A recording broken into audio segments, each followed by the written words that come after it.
University of Delhi, Honorable Professor Sushma R. Rani Chinmaya, respected Dr. Jyoti Vipal of Tumkur University, Karnataka, and Honorable Dr. Trivedi Singh, Principal, RRPG College Amethi. To our eminent speakers and participants who have joined us, I bid you a very warm welcome on behalf of RRPG College Amethi. I am very glad to find among us such a galaxy of dignitaries to enlighten us with their knowledge.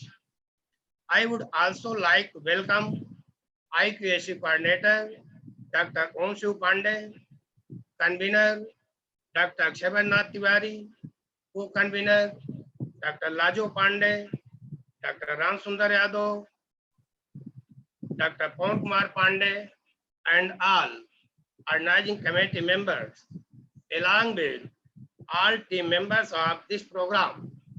At last, I heartily welcome to His Highness Maharaj Dr. Sanjay Singh Ji, President of our college, and Maharani Dr. Amita Singh Ji, Secretary of our college, who always have given your help and support to us for the grand success of this session. I pray to God in this manner. करो सौ बार सिजदा उस अजीम उस्तान हस्ती को जिसने बनाया इंसा को दुनिया को परिंदा को. Once again, I welcome to all renowned speakers and participants. Now I would like to call Dr. O.P. Tripathi for further proceedings. Thank you. Jai Hind, Jai Bharat. Thank you, sir. Thank you for this warm welcome to the guests. Now, before I invite my key speaker, I want to tell my participants that there will be 4 sessions today of 45 minutes each. So please get connected and attend all the sessions sincerely. I am going to begin the very first session, in which we have a very renowned faculty, Professor H.N. Vishwanath, who is from Faculty of Education, Sarda Vilas Teachers College, University of Mysore. But before I invite you, sir, I want to throw light on your critical and creative achievement in the field of higher education. Sir, you have been a consulting psychotherapist for students with behavioral disorders. You have been resource person at various seminars and conferences.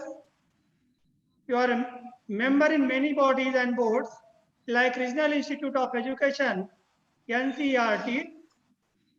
Your areas of interest are educational psychology and evolution, educational technology, educational administration. You have held very prestigious posts in the field of higher education.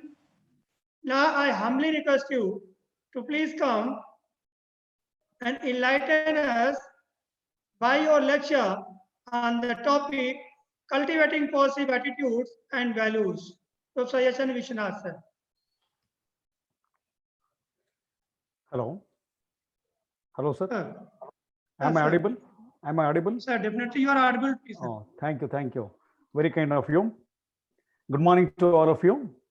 And I'm very happy to be with you.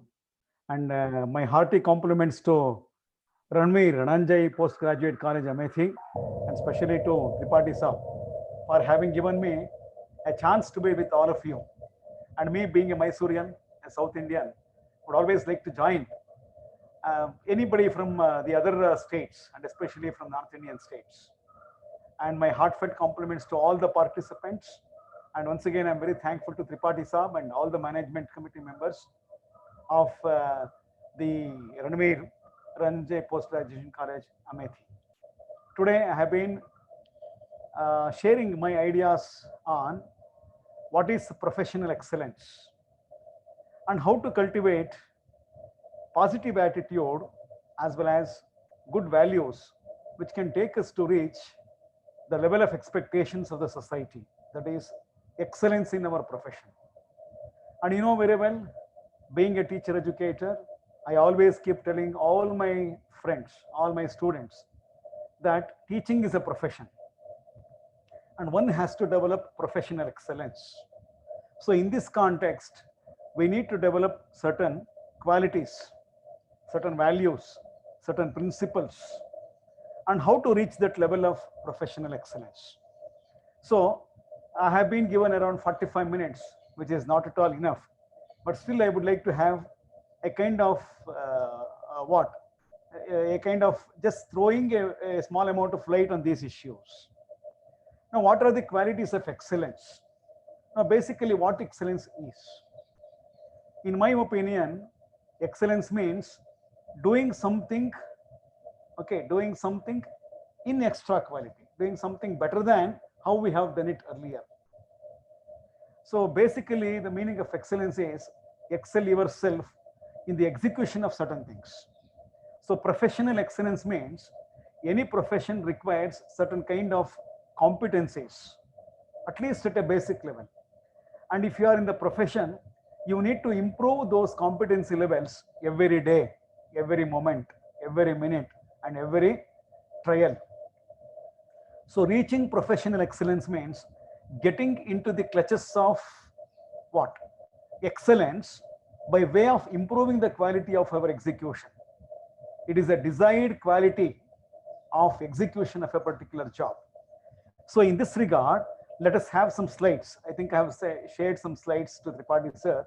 If the slides are shown on the screen, that would be better to the participants. Now, what are the 10 best qualities of an excellence? One is it is a natural talent. Basically, an excellence is natural talent. You should know how brilliant you are. Every individual is associated with certain levels of brilliance. So one has to realize. Now that is also called self-realization. That again leads to self-actualization. One should have the realization of oneself, especially what talents I have as a professional. Then you need to have success. To have success, you have to invest that brilliance. So to become excellent in profession, we need to invest our brilliance in that field. Then you need to have integrity. The third quality of professional excellence is integrity. What is integrity? It is nothing but having certain set of principles with intellectual honesty. If you want to excel others, if you want to excel yourself, if you want to have professional excellence, you need to have basically certain principles which are grounded on your intellectual honesty. You need to be very honest in your tryout. So that is very important. So the third quality is integrity. And fourth one is again very important, that is passion. You need to be passionate on your profession. So unless you, if you don't have passion, that means love towards whatever you are doing in your profession, you can never achieve professional excellence. And you need to set high standards. You can't be common. You can't be one among others. You need to be totally different. You need to be totally distinct. That is why we see professionally excellent teachers, only one or two in every institutions. So they are always better than others. They are always excelling others in all kinds of their professional parameters. So you need to have your own set standards. Then you need to be very creative. You know what creativity is.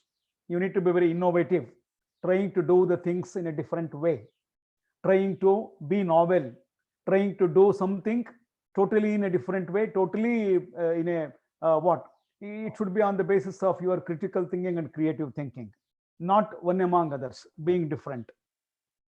Then you need to have self-awareness. Self-awareness means what are your talents, what are your limitations, what are your strengths, what are your weaknesses, what challenges are there for you in life to improve, and how can you use opportunities You can create your own opportunities, or when opportunities are created by others, how to use them. So that is what self-awareness is. You should know your strengths and weaknesses, something like that, or limitations. Then, of course, nothing else can replace this. That is commitment. If you are not committed, you cannot excel yourself. You can't have professional excellence. So commitment is the most important basic thing that one needs to have. Then showing up. You need to show up, like you need to showcase yourself. You need to bring out all your talents and show to others. You invest them. You keep on trying them. You can keep on experimenting on yourself, whether I'm better than yesterday, whether I'm better than the previous version, something like that. And basically, all your professional excellence should lead to contributory personality. So unless, or see, if you don't contribute for your well-being, for the well-being of your institution, and for the well-being of your students, colleagues, management, and ultimately to the society, however excellent you are, it is of no use. So these are the top 10 qualities of excellence. Now, one needs to have certain rules. I have listed around 5 simple rules to achieve professional excellence. One is, see, success is predictable and therefore plan for it. If you are trying your level best in the way of your achievement of excellence, you should know that all the success is predetermined and it is predictable. That means you will understand, you know, if I do something like this, what would be the end? You know the end result of whatever the process that you are following. So basically, you should know one rule of success is the success is predictable, and you need to predict it properly and move in the same way. So that is what we say mission and vision. Means first of all, first we have vision. You need to have a vision. You need to have a mindset. You need to foresee certain things, and how that vision can be implemented, executed, reached. So that should be your mission. And work even if you don't want to work. That is what I keep telling my students. Anyhow, you have to work. If you don't work, you can't reach the success. You can't achieve success. That is why, though I am not willing to work, I need to work, because it is only work which can take you to the path of success. Then take control of your responses. Responses means your mind is there and the mind is handled by you. Don't you yourself handled by your mind. Have a control on your mind. So mind always keeps regulating yourself. I mean you. So you need to control and regulate your mind. So set a guideline, set a set of guidelines, set a direction. So that is, you need to have control on your responses to your mind itself. Then make results your priority. We people are very good in showing the reasons, but not results. Reasons will never work. It's only ultimately results. So you need to be a result-oriented person. Every execution should lead to completion, and that in turn leads to what is called the results. So don't be reason-oriented, be result-oriented. Then look for the benefits in every situation. So whatever the situation that you have, whatever the way you are following, you need to have what? You need to look for the benefits. What benefit I have? What benefit I can give to my students? What benefits I can give to my institution and ultimately to my, say, community people and the society and to the nation in large. So this is called professional excellence. To reach this professional excellence, you need to have a positive attitude. Now, what is being positive? Being positive means having optimism, being always what? Optimistic, expecting some good results, not being negative. Attitude means, in my opinion, it is the state of your mind, your mindset, how you look at certain things. So what is then positive attitude? Now, it is definitely essential to happiness and progress in life. Without being positive, you can't be very happy in life. This state of mind promotes hope and enthusiasm in life. I keep telling my like students, there are two fuels of human beings, great fuels. One is inquisitiveness and the other one is enthusiasm. See, to have a positive attitude, you need to be inquisitive. You need to have a lot of enthusiasm. If you are blessed with these two values, definitely you can have positive attitude. Now see that you adopt this positive attitude throughout your life. Now, I can't just say that having positive attitude itself is enough. Sometimes with positive attitude, we start executing something in life. But on the way, we come across some failures. There will be some setbacks. Now, failures are the stepping stones of success. Now, each failure is a chance for you to learn a lesson, not to repeat it, and to modify it in a constructive way so that you can execute it in a still better way than yesterday's. So in that way, let there be any number of setbacks, let there be any number of failures, see that you overcome those failures and setbacks and keep moving. So that is called positive attitude. Now it is the state of mind that envisions and expects favorable results, not unfavorable, expecting more, expecting good, expecting always to be very fortunate, expecting something to happen in a better way. So that is called envisions and expects favorable results. Then willingness to try doing new things. Positive attitude is always resulting in the way in which you are trying new things in life. That is, of course, again depends on creativity. Then having a belief that everything would turn right. Everything will be according to your willingness, your vision. Then attitude that helps you to see only good things in life, only good things in people, only good things in situations. See, if your situation is bad, it is a lesson for you. If a situation is good, you are very fortunate that you have achieved something excellent. So that is why, in my opinion, there is no situation which is bad. If it is good, enjoy. If it is bad, learn a lesson. So that is very, very important. Then please understand, being positive is always necessary to find out opportunities. See, optimistic people will always convert their problems into opportunities, and pessimistic people will convert opportunities into problems. They will always see negative things. So naturally, any opportunity becomes a problem to them. If I see positive things in an opportunity, definitely opportunity turns out to be positive for me and I can achieve. So please understand, you need to always reflect positive thinking. You should always reflect positive attitude, because you have been watched by people. You have been watched by your students, colleagues, and community people, and by and large society. So you need to be reflective person of positive attitude. So you need to be optimistic, maintain a positive mindset always, whatever the situation is. So it is a mindset that focuses only on bright side of life, and it keeps telling you that I can, you can. If you think you can, you can. If you think you cannot, you cannot. Now this is a very simple and beautiful quotation which is given by two excellent personalities of our great country India. One is Mahatma Gandhi ji and the other one is Vivekananda. That is why I would always say that keep trying. Say to yourself, now it is my cup of tea, I can do it. Now that is called positive mindset. And individuals who have a positive attitude will pay attention to the good rather than bad in people, situations, and events. That's what I have already told you. And people with a negative attitude, on the other hand, will always look into the loopholes, look into the weakness, look into the weak points of situations, persons, and they keep gossiping, they keep talking, they keep always finding faults in others rather than improving oneself, and they never introspect on how better I can become than other persons on whom I am commenting, like that. So this is what positive attitude is. So to achieve professional excellence, on one side we need to develop positive attitude, and the other side we need to have values. And in my opinion, values are something which are enshrined, which need to be enriched always, which percolate in all sectors of society, which cater into all professions, and especially to the profession of teaching. One cannot become a professional teacher. One cannot become a teacher if he or she doesn't have good professional values.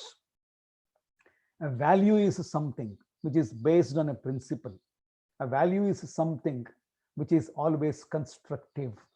A value is something which is inherent, which is inbuilt in the mind, which is inbuilt in the society.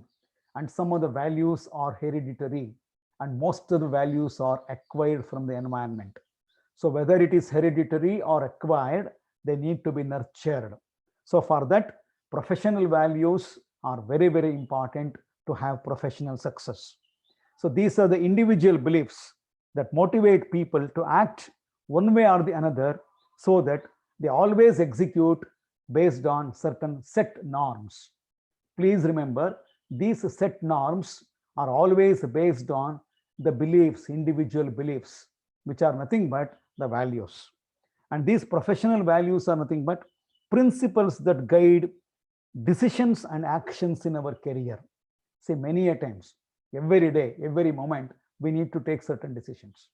What kind of decision you are taking ultimately depends on what kind of value system and what kind of set of values that you have. Although some values are considered more important than others, in certain professions, let me tell you, there are some universal values which hold good in all kinds of professions and sectors of life. Anyhow, there are millions of values.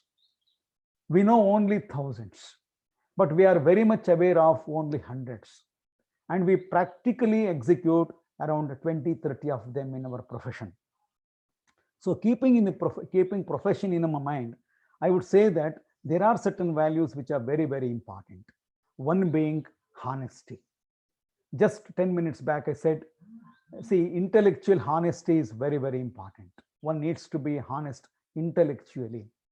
And these are the days where we are seeing, like in all other professions, even among teachers, we are very rarely coming across people who are with full of intellectual honesty. And remember, intellectually honest or intellectual honesty is the source of mental peace. The peace of mind ultimately depends, the health of the mind, the health of the body, peace of the mind ultimately depends on how honest we are internally as well as externally, not in the hands of, say, assets, money, popularity, status, and something like that. We need to be state oriented, not status oriented. See, I keep telling, see, when small people occupy big chairs, the chairs shrink. A person who doesn't have any intellectual values, principles, sometimes he is given the throne, he is given this important position. So naturally, the value of that position, the value of the seat comes down to his level. On the other hand, a man with lot of integral values, when occupies certain very small positions also, these small positions become very big. So my strong admission here is, please be state oriented, not status oriented.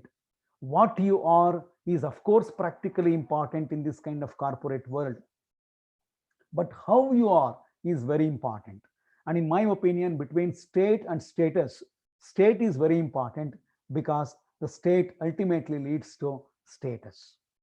But the problem of many countries, maybe even including our own country, it can be any institutions, is that the man with good state will never have, or sometimes very rarely have, good status. And a man with good status very rarely has good state. That's why I say honesty and intellectual honesty are very, very important. And you need to have fire. What is that fire? It is not arg. Of course, arg. What is that fire? Fire means a burning need, an urge, an instinct of achieving, instinct, urge, internal hungry, or you be hunger of achieving something, bettering your, betterment of quality of execution. Every day, every moment, with all the stepping stones of success, you are again and again going up and down, going up and coming down. In spite of that, you need to have a burning need and urge and instinct of achieving much more. And of course, hard work is very, very important. Without hard work and determination, no professional excellence. And to have a positive attitude, these are the values which are very important. And you need to have confidence. See, you have confidence in yourself. You should have confidence in the way you are moving with. You need to have confidence on the end results. So naturally, confidence associated with hard work, with a honest try, with a perseverance. The next and the fifth quality is perseverance. Perseverance means strongly determined. Don't stop till you reach the goal. Vivekananda has told, stop not till you reach your goal. Like that, till we give a logical end, until we see that our desired object has come, the result has come, our objective has been achieved, don't stop. So these are the 5 most basic values which are necessary for professional excellence. I would repeat: honesty, especially intellectual honesty; a fire, that means a strong desire; and hard work, confidence, and perseverance. Then again, I have another set of core values of professional excellence. I would say these things now: accountability. You are accountable for what you are doing. You are paid by the society, you are paid by the government, you are paid by the public, you are paid by the students, and you are paid by the tax paid by other people. So that's why you need to be accountable. You should show what you are doing. You are fit for something, you are fixed for something, you are there to achieve something, and you need to show this. So that is called accountability. In Sanskrit, we say Uttaradaitva, even in Hindi, of course. Then you need to have integrity. Again, integrity means honesty associated with principles. That is what an integral person is. Then you need to have responsibility. In fact, responsibility is the other side of accountability, of course. You need to have respect. So self-respect as well as showing respect to others. You need to show respect to your students, your colleagues, your institution, your head of the department, and ultimately the society. And you need to have professional behavior. See, one can understand by observing behavior what kind of profession the person is. And being a teacher or being an administrator, you need to have your own set of behavioral patterns. And remember, there is always a social learning. Everybody learns from you. Your values are caught always. Values are never taught. They are caught. They are caught by others through your reflections. So you need to reflect all your professional values so that your students, your colleagues, or anybody who comes in contact with you will have your influence. So influence others and get into the influence of others. You need to get influenced by others so that you can always influence others. Without getting into the influence of others or without influencing others, you are wasted. I am always influenced by my people, my teachers. One teacher I would like to mention is Dr. H.S. Ganesh Bhatt, who was the principal of a very great college of education in Karnataka, that is MES Teachers College. And I was highly influenced by my PhD guide, Dr. A.S. Sitaraman. Okay, they all shown me the good way. They all shared with me all their good values. They reflected all good principles and values related to their profession. And I was only observing them. I grew under their shadow. So naturally, I imbibed most of their qualities. So that is why a guru happens to be a model to the society. He should have professional attitude and professional behavior. And you need to have adaptability. Whenever you come across something good, adopt it, use it, follow it, apply it, then only you can achieve excellence. Then you know very well, a teacher should be a continuous learner. If you think that you are a teacher and you know all the things, you are never a teacher. So please understand, you need to know that you can achieve much and much better than what you are before only through continuous learning. So continuous learning. Then teamwork. You can't sometimes alone excel, or you can't alone achieve success. Say for example, accreditation of NAC. So it's a teamwork. So something like that. So whenever it is possible, you can have coordination and cooperation of others. And please understand that being with others with a teamwork is always a professional value. And confidentiality. So sometimes you need to suspend your judgment. You need not show all others what you are doing. Sometimes we speak, we never do it. So much better than that is don't speak, do something, and then you speak. So please understand, professional growth and professional excellence is your personal responsibility. If you don't take this as your personal responsibility, you can't achieve professional growth and professional excellence. Please understand. Now, being a teacher, how to achieve professional excellence. So we have seen what is positive attitude. We have seen what are the professional values. Now the remaining portion of my session is related to how as a teacher or a teacher educator, you can have professional excellence.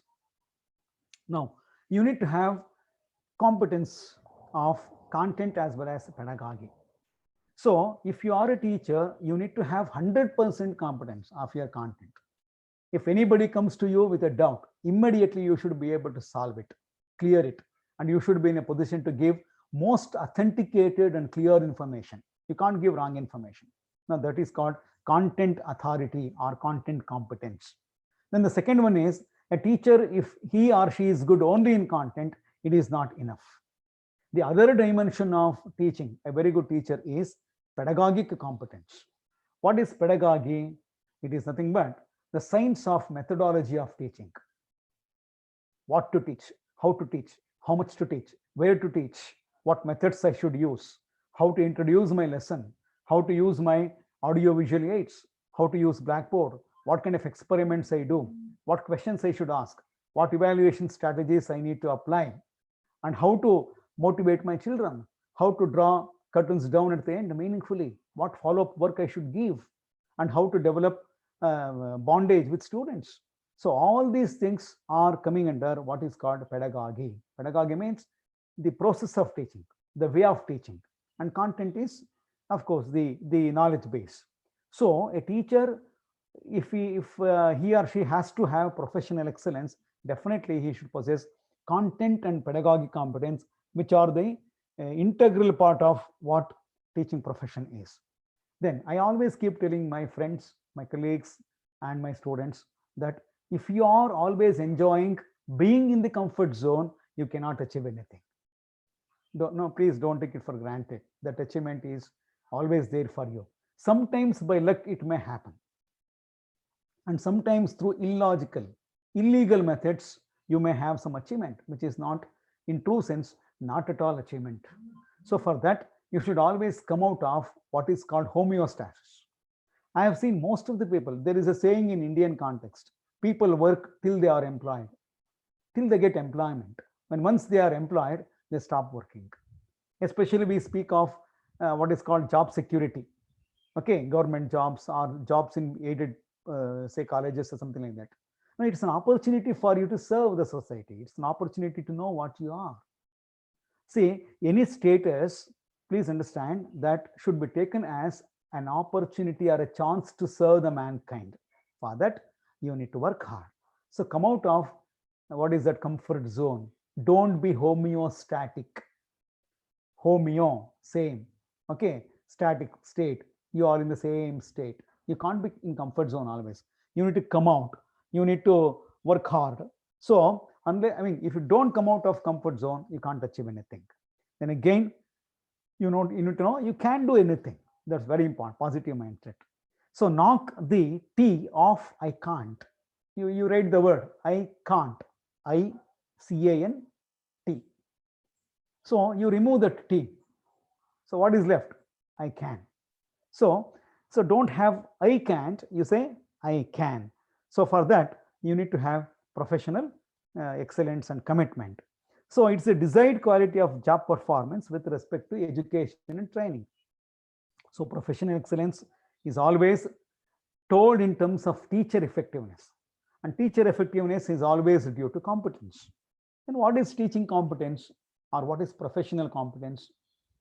Now, any competence is the combination, it's the end result of 4 components. I think most of you must be knowing about it.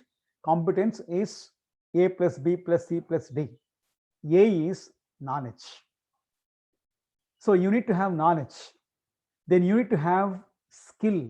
A man with only knowledge is not enough. Okay, he can't do anything. So you need to have skill of using that knowledge to others, upliftment. Then you need to have attitude. Knowledge and skill without positive attitude, they are of no use. Then you need to have aptitude. So these are the 4 integral dimensions of professional competence: knowledge, skill, attitude, and aptitude. So these are very, very important.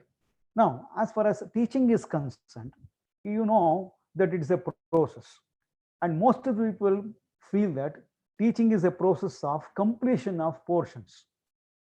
Now, that is only quantity parameter of your teaching. Now, more than quantity parameter, the other dimension is quality. So remember, quality is more important than quantity.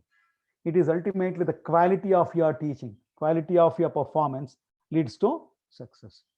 Now, just now I told about self-awareness is very important. For that, one has to be aware of his own strength, weaknesses. Now, these days, the word weaknesses are not used. It is replaced by limitations.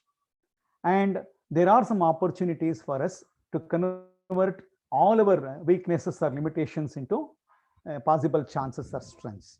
And when you are using those limitations, or when you are using the, I'm sorry, when you are using those opportunities, you come across some problems. Now they are called threats. So threats are nothing but challenges. Now this is a simple technique called SWOT analysis. All over the world, it is famous as SWOT analysis. And basically, this introspection technique, self-improvement technique, was proposed and strongly advocated by Japanese management theorists. Even today, Japan stands number one as far as the professional values and integrity are concerned, because you know that this is the country which keeps getting troubled by natural calamities. As and when, very frequently when they are affected by many kinds of natural calamities, you can see that within no time they get up. Within no time they come back to the mainstream. They start working. And their first preference in their life is to work, to improve the institution where they are working, to improve the nation, then family. In our context, most of us give more preference to our family, our relatives, friends, wife, husband, children, and we forget about our institution.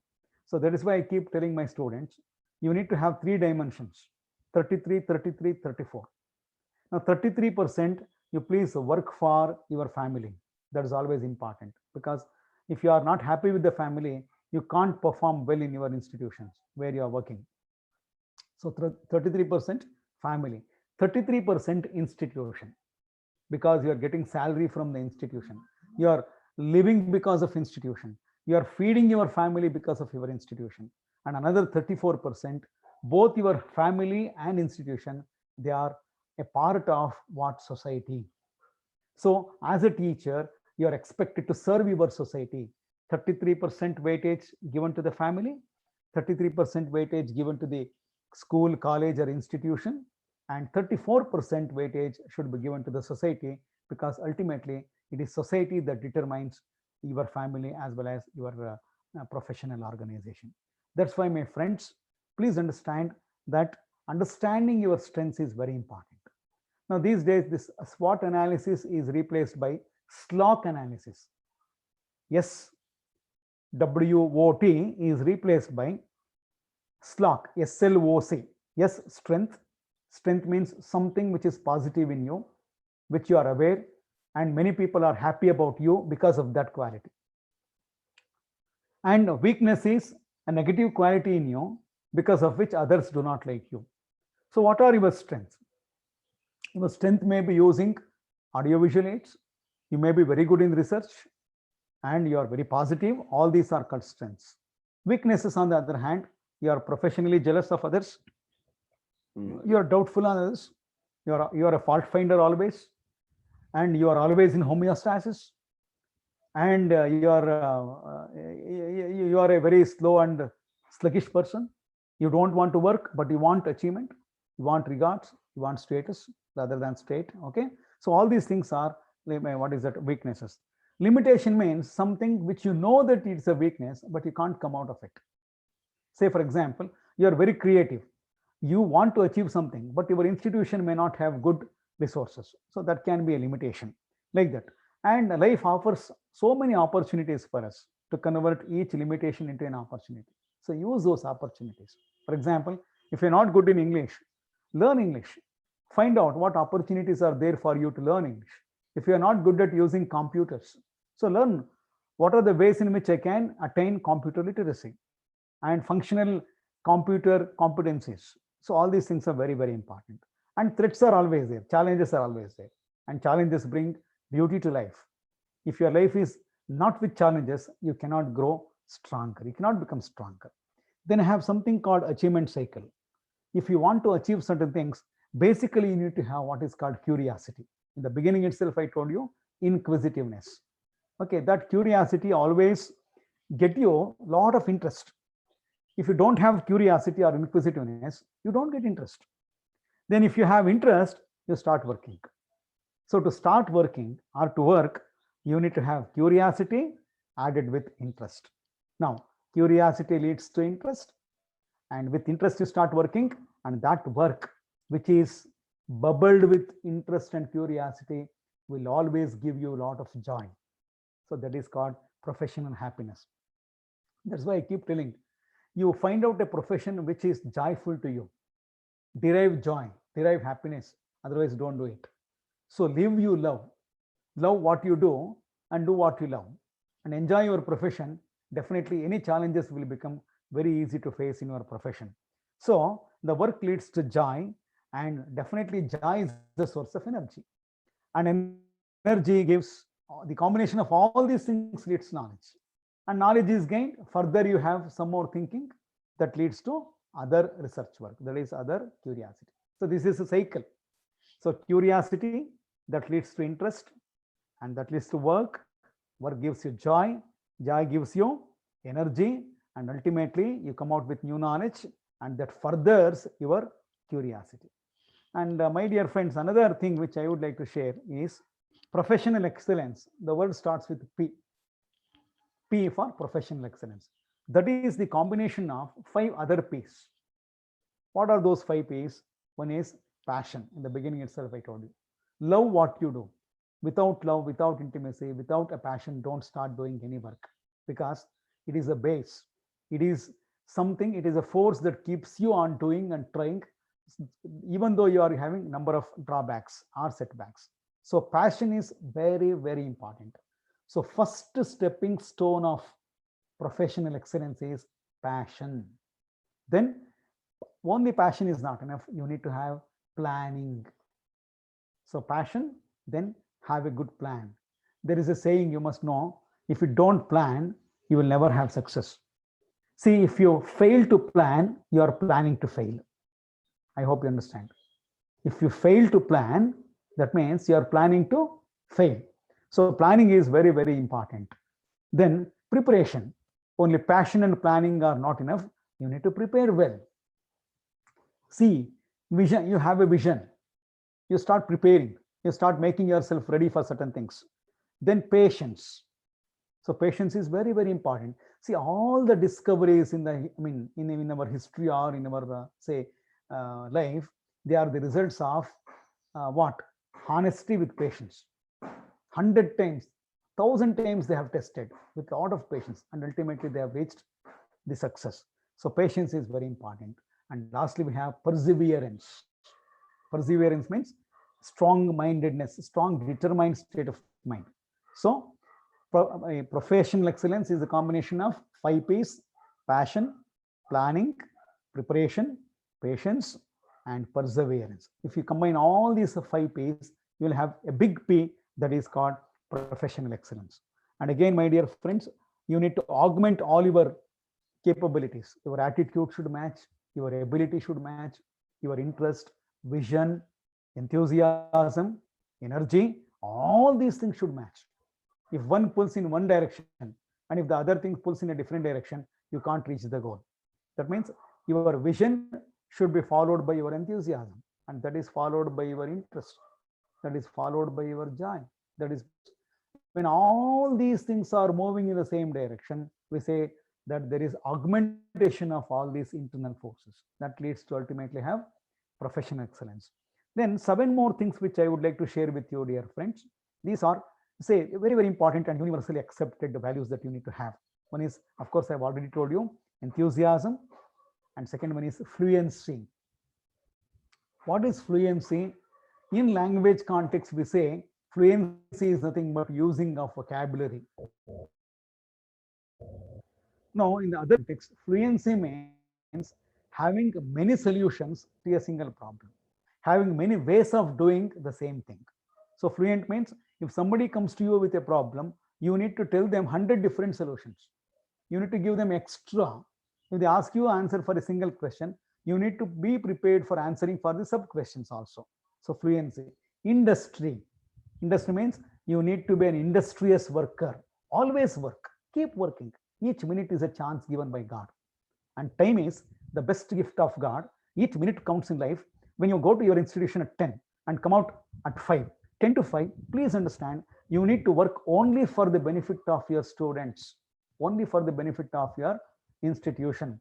If you are doing something else, if you are wasting your time in gossiping and speaking something nonsense or talking something which is not at all useful, then definitely you are not a good teacher. So you need to be an industrious teacher. An industrial teacher will always involved in doing something.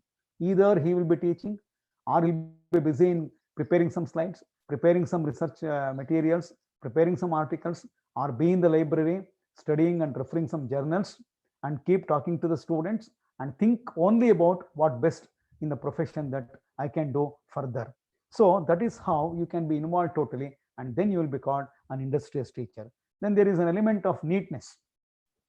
Neatness refers to your body, mind, and spirit.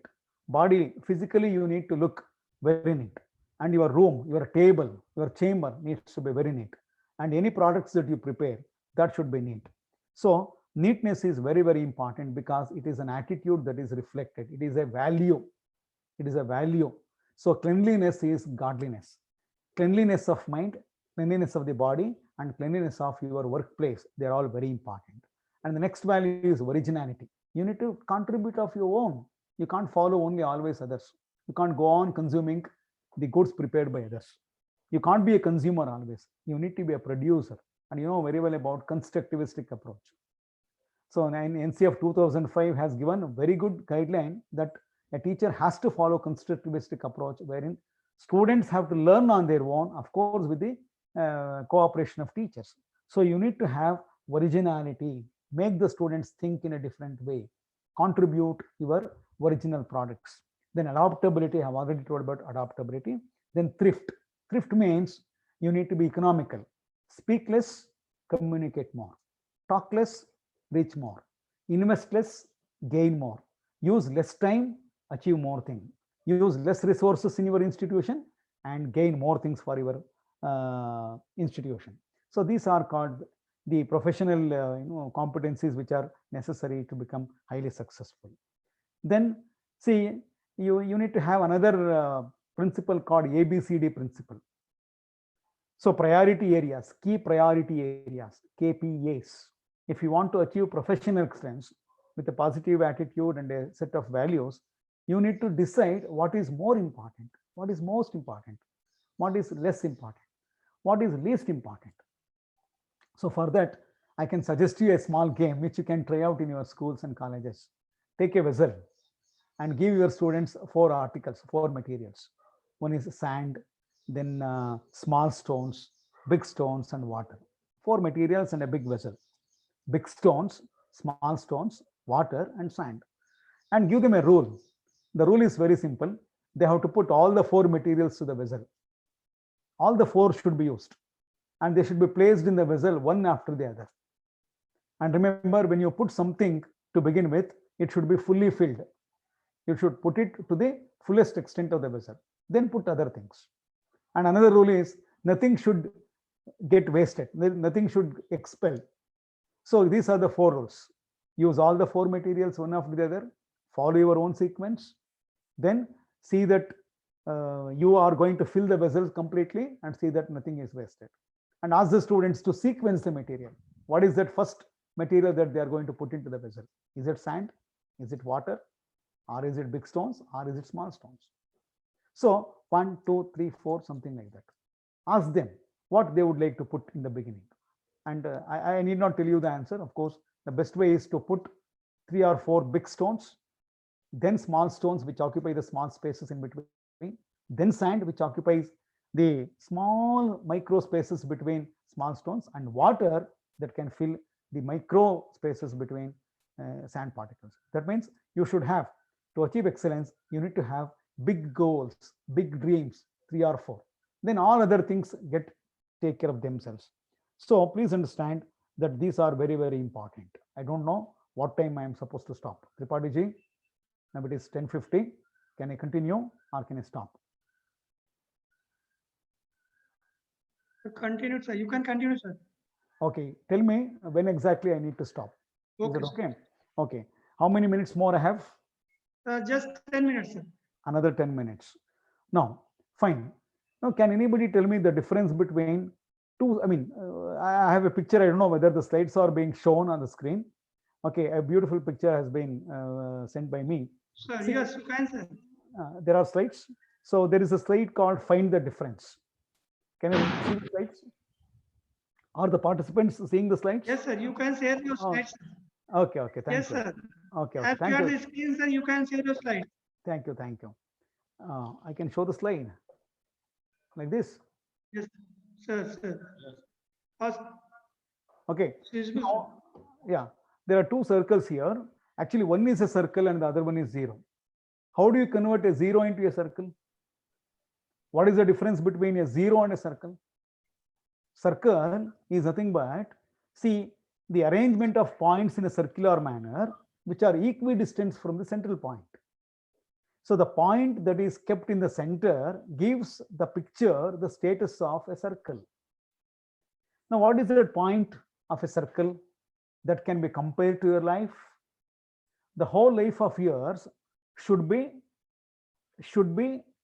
what? Associated with, should be enwritten with central point, which is nothing but goal. So if you don't have a firm goal or a fixed set of goals, you cannot achieve anything. Remember very well, to achieve professional excellence, of course, being positive and having a set of good values are very important. All these things should guide you to set a single goal or a set of goals which can be achieved. A goal needs to be very smart. Smart goal. Yes means specific. A goal is always specific. M, measurable. You should be aware. Now, how far I have achieved success? Am I better than what I was yesterday? So what is that I need to achieve further? So what is the level of performance? How much score that I have gained today? So that means a goal should be always measurable. Then smart, measurable, and achievable. You can't keep a goal something like I reach a planet. Of course, it can be achieved. Okay, it can be achieved. Nothing is beyond your achievement. But you need to know your limitations, time. Especially in your profession, there are certain limitations. There are so many things which you need to keep doing simultaneously. Keeping all these things in view, you can set a goal to yourself. Say, for example, this year I am going to write 2 research articles in UGC approved journals. Another 3 months, I am going to say bring out a monograph on action research. I would like to publish an e-book, electronic book this year on some professional excellence. Or I want to do my postdoctoral research, something like that. You need to have one achievable goal. Then T stands for time. You should be aware of time. That means you need to know time management. So please understand, time management is very, very important to have professional excellence. So your goal should be smart. S stands for specific, M stands for measurable, A stands for achievable, then R, SMAR. R stands for what?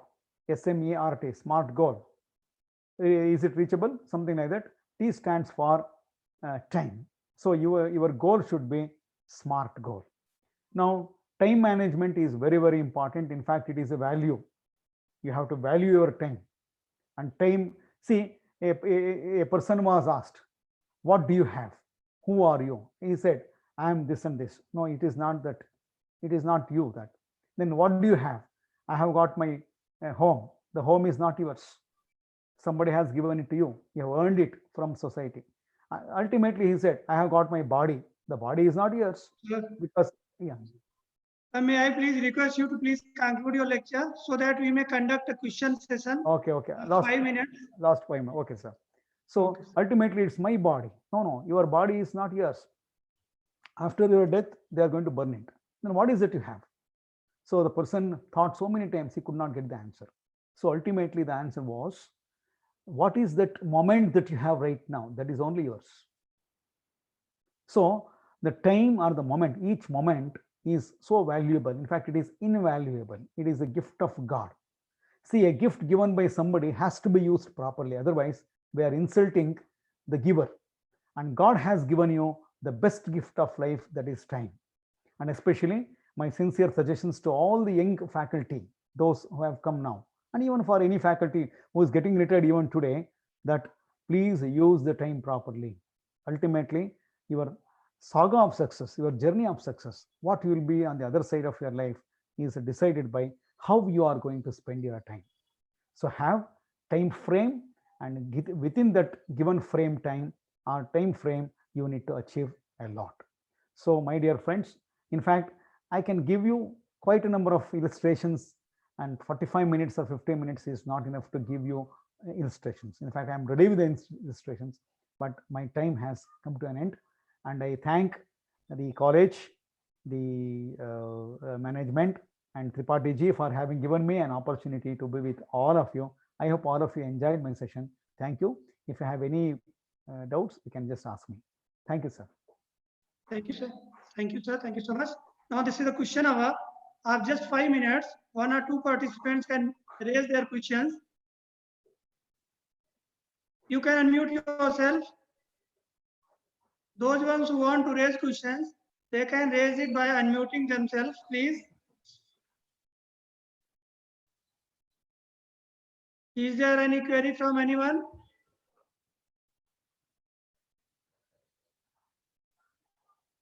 I think, sir, everybody has received your lecture fully, and there is no doubt which is running on into the mind of the participants.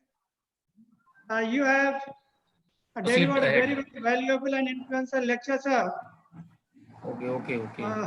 What is professional excellence? How to excel in one's profession? And what are the required traits like integrity, competence, passion? You have analyzed how to acquire these things and how by acquiring these things one can excel in one's profession. Success is predictable. This is a very thematic dogma that you have clarified to us, sir. You also have thrown light on the vision and mission. This should be determined by everybody who wants to achieve success, who wants to excel in his or her field.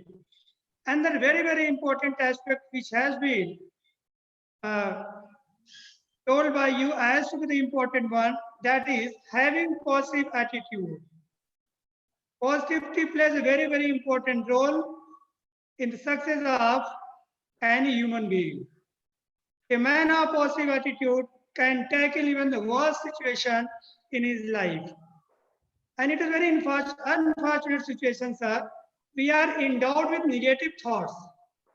Whenever any work or job is given to us, it has been our natural phenomena to think first in negative terms.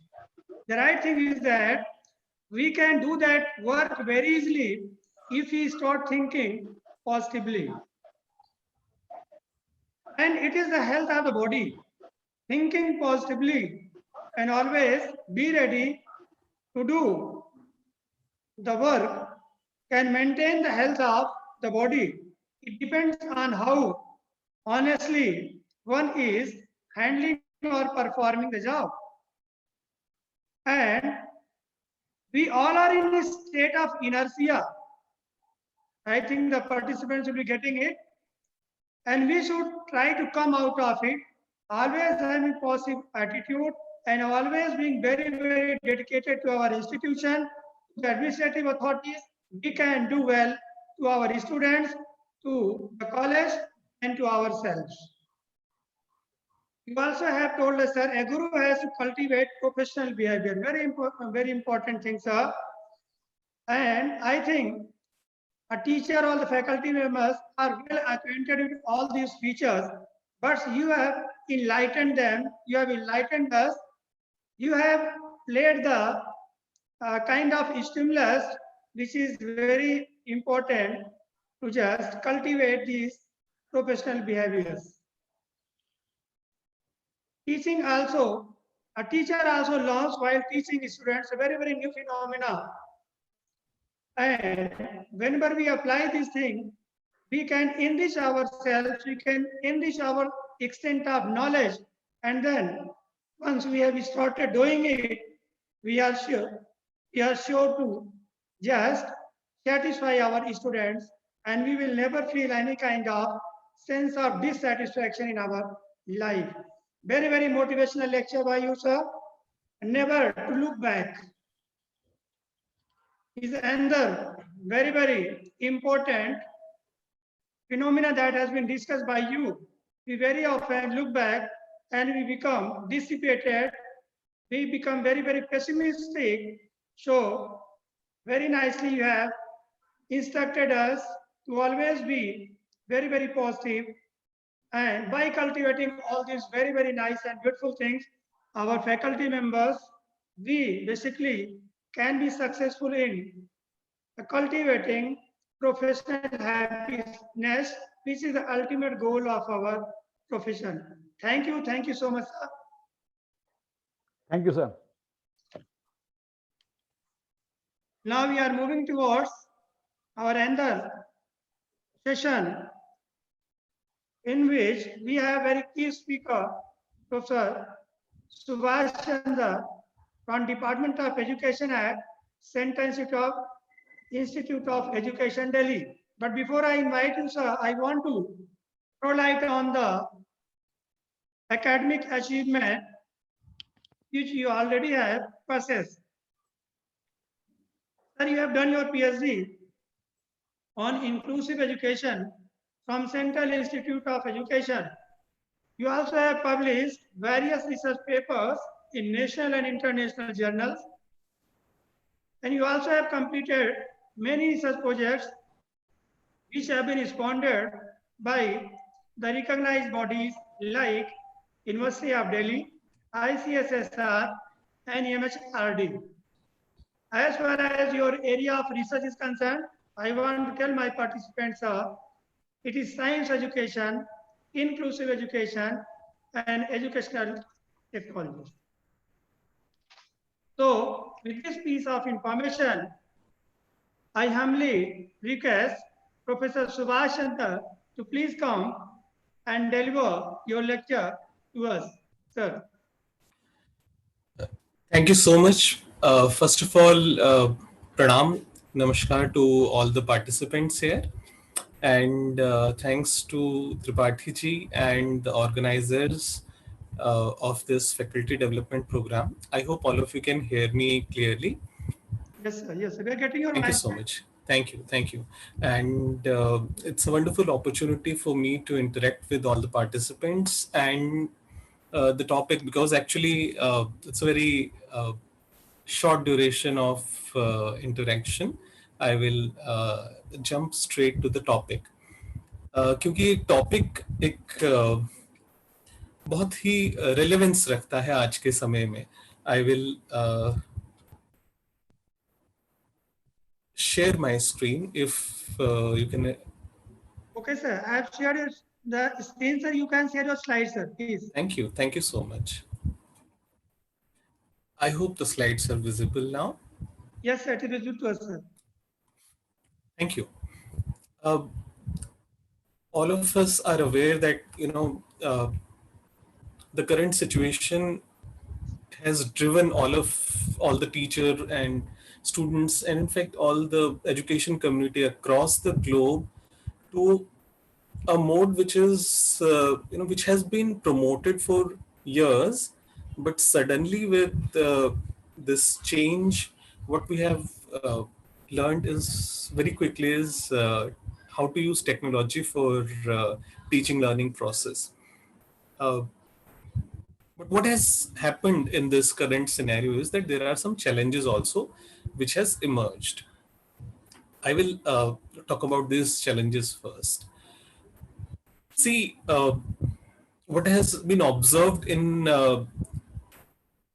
these interactions, I'm talking about institutionalized interactions here, because my topic here is flipped classroom.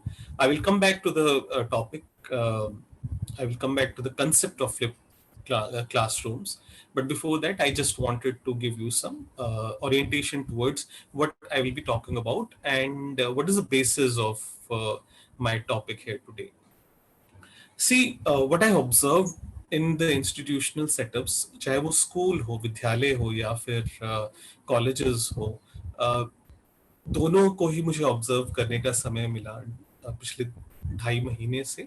What I observed is that this reduction of face-to-face interaction, which is there, has influenced the quality of academic interaction. Now, institutions have definitely done well in addressing some of the academic aspects of the curriculum which they wanted to address with the technology. But there are a lot of aspects related to, even I'm just right now talking about learning and specifically cognitive domain, learning related to cognitive domain. There also there are a lot of aspects which are left behind, and apart from that, students motivation has been going down because initially they were very motivated and charged up, but with time their motivation, majority of the students were non-interactive. And this shift, which is actually a kind of forced shift, which has taken us to a completely online mode of interaction, has seen actually traditional communication being replaced just by a new medium of communication, but strategies have remained same. So it is majority of the times it is lectures which are given by the teachers. And apart from that, there are some concerns related to connectivity also, and access, because actually this kind of online constant interaction requires data, requires connectivity to be very good. So these are few challenges which are there apart from many other challenges. See, there are some imminent questions. One is that, is there any difference in the instructional design which is used in face-to-face mode and online mode? Because we have transited completely from face-to-face to online mode. Earlier it was somewhere in some of the institution, it was still blended eclectic approach which was being used, but now we are completely online. And I think in coming time in future, we'll see that there will be a new norm which will emerge, where we will be talking about more about digital technology, because now everybody is into open educational resources, into MOOCs, into using videos and other resources which are available. So the question is there any difference in instructional design? And there is another question, that does this design creates possibilities to give address learning outcomes which we have kept? Can it address the lack of access which is already there, the kind of non-interactivity from the participant, from the students which is there?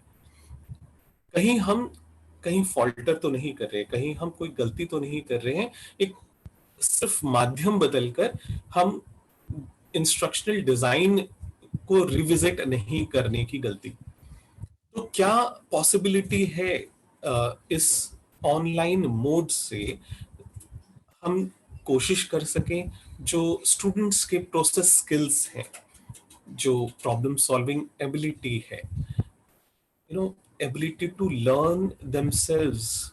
Can we create opportunities for more collaboration?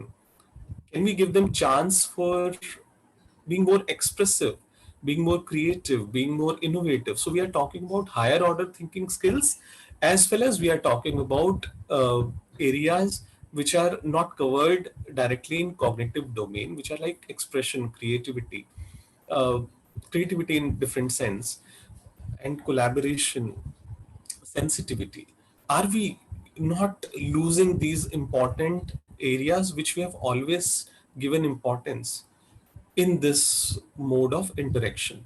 So these are some problems. So we have to think about an instructional design, even if when we will, I think after some time we'll be back to our routine. I'm saying that routine is because actually it's very difficult for us to change, and as a community also it is very difficult to change. So as soon as we'll be back to normal, I hope that we do not forget the positives of uh, technology which we have used, because there is a definitely there is a need to revisit our instructional design which we have used earlier also.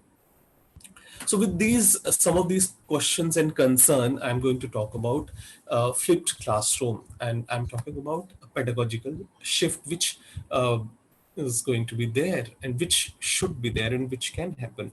Because I went to my university yesterday for some work, and what I realized that traffic is definitely lower.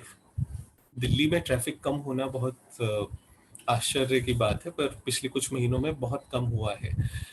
What I realized that there are a lot of people now who are stopping at the red light, and when they are stopping just before the zebra crossing.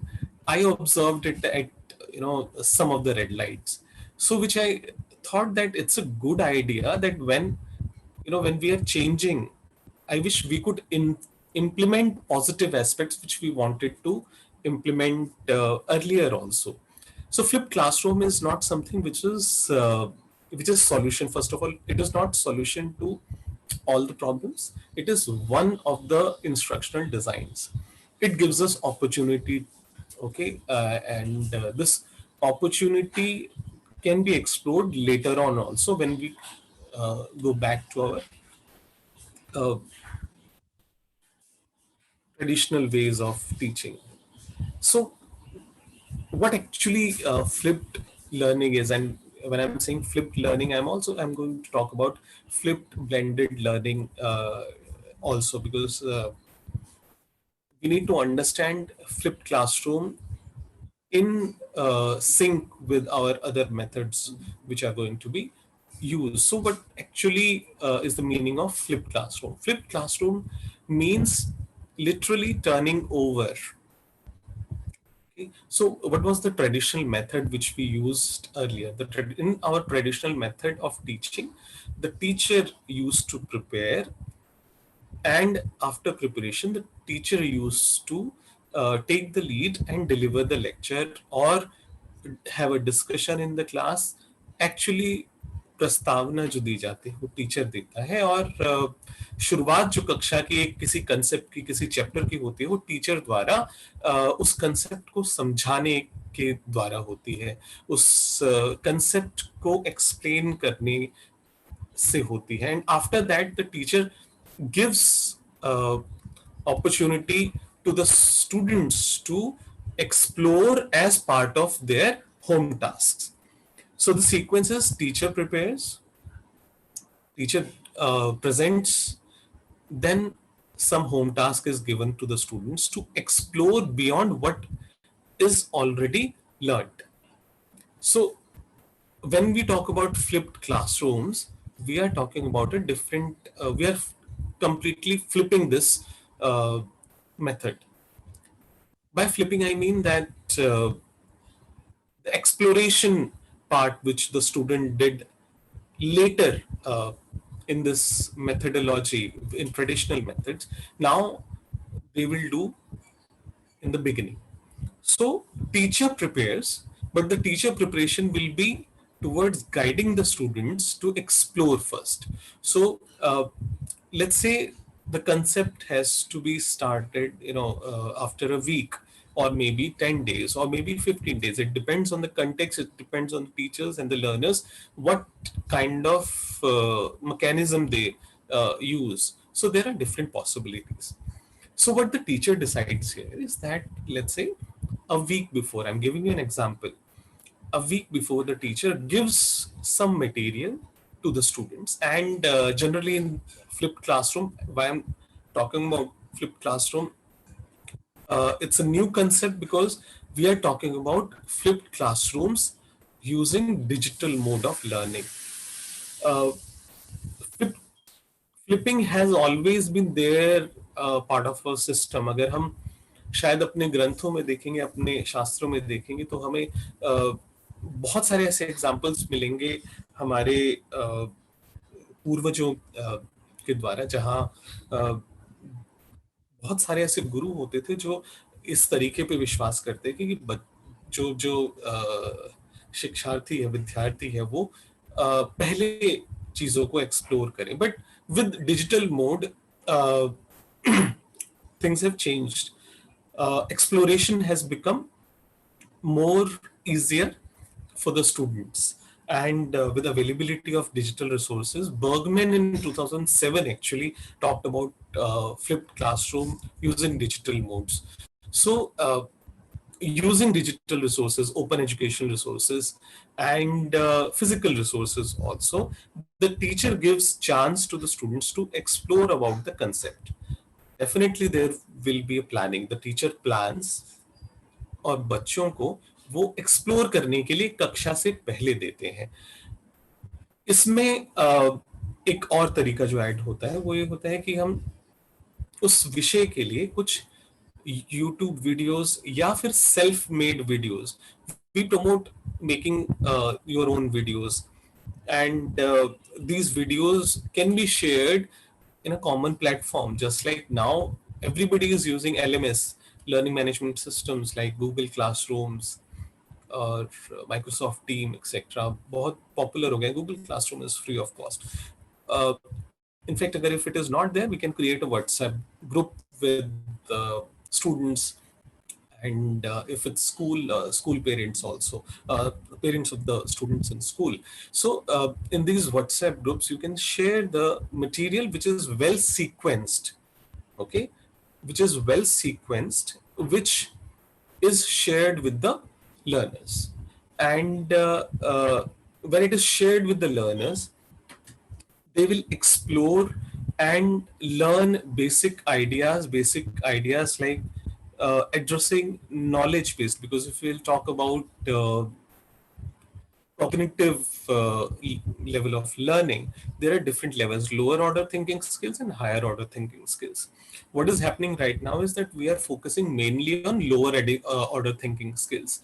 Higher order thinking skills, like the highest is ability to innovate and creativity. These are left. Higher order thinking skills like ability to analyze and evaluate things, these are actually in the back seat when we talk about the current mode of interaction in institutions, as well as in our technology based classrooms here. So what's the problem here is that major time which we use during interactions is in addressing our lower order thinking skills, जो कि basic definitions बताने में, basic description बताने में, और उसकी functioning, working, उसके कुछ एक facts जो कि बच्चे शायद हम जब रिसोर्सेज उनके साथ साझा करते हैं, शेयर करते हैं, तो वो खुद भी उन लोअर ऑर्डर थिंकिंग स्किल्स को बहुत आसानी से एसिमुलेट कर पाते हैं, क्योंकि वो फैक्ट्स हैं. उन फैक्ट्स को और उन लोअर ऑर्डर थिंकिंग स्किल्स को समझना उनके लिए बहुत मुश्किल नहीं होता है. मुश्किल होता है जब आप हायर ऑर्डर थिंकिंग स्किल्स की बात करते हैं, जब प्रोसेस स्किल्स को नर्चर करने की बात करते हैं, क्योंकि उन्हें नर्चर करना, उन्हें आगे लेकर आना is a difficult task. So these kind of methodologies, we need to have instructional design which addresses higher order thinking skills also. But then we need to have time, we need to have scope also. So with flipped learning, what we have done at the first step, we have prepared some material, self-made or already present standardized material, which is given to the learners through e-mode, through digital mode, which addresses their lower order thinking skills. So it covers the basic facts, it covers the basic definitions, laws, basic ideas which are there through videos or through material or through audios. Now, what when you are sharing this material, when you are sharing these kind of things, it is asynchronous. It is not dependent entirely on such kind of interaction, which is highly dependent on availability of internet connection. So when you are sharing it 1 week before, the student has a lot of time to download it, read it, go through it, explore. Okay, so asynchronous technology can also be helpful here. So it means, let's say, if our according to our all whole learning outcomes, if our plan was to give 30 to 40% time for uh, addressing lower order thinking skills, we have saved this time. Okay, and students will explore, and after exploring, uh, after a week, next part is when you come for interaction. Now, when you're coming for interaction, these days it is face-to-face interaction, not face-to-face interaction, it is digitally uh, digital platforms. So these kind of interactions also we can use. Now this time can be used for addressing their higher order thinking skills. For example, during classes, for an hour class, we hardly get time for presentations from students. Okay? We hardly get time for listening to their debates, listening to their points. So it is important that we address these kind of learning method. You use problem solving methods during these interactions. Now you are not so the first task, what you will do, you will take the feedback of the students through there are different modes which are possible, where you take feedback from the students about what they have already learned. And you can ensure that because it's lower order thinking skill, understanding and awareness about basic knowledge, basic facts, basic definitions, etc., you can always, in fact, using digital mode now, all of us know that how easily you can assess how many students have read that material, seen that material, and explored that material. And you can easily get a feedback instantly. You can get a feedback about how many students have done what, and what is the success rate of the learning outcomes which you have kept. So now you know that majority of the students have done the basics, and this time is available for more interaction. This time I will now use for more interactive developments related to higher order thinking skills. Higher order thinking skills like ability to analyze. I can give problems, I can give case studies, and I have more time for individual interaction here. I wanted to show this video to you, but I think due to restriction of time, I will move forward. So, sorry.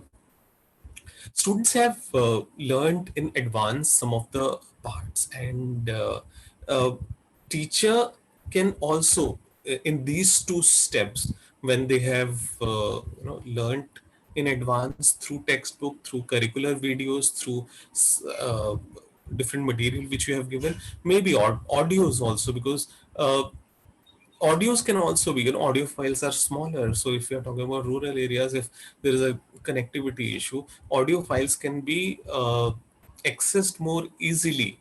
So you can create audios as a teacher, you can create audios and share it with the students. And you can share PDF documents which students can read depending on the level and context of the learner. Now, apart from that, you can give collaborative uh, assignments to the students also. You can engage those students in a series of learning activities which involves ability to develop process skills, ability to address higher order thinking skills. For example, collaborative problem solving, experiments and demonstrations using simulation. There are a lot of simulations which are there in subjects like geography, science, mathematics. There are a lot of simulations which are available online. In fact, our government has started recently online laboratory for school students. So hopefully for university students also, in different subjects we will have more online laboratories, online demonstration, online simulations.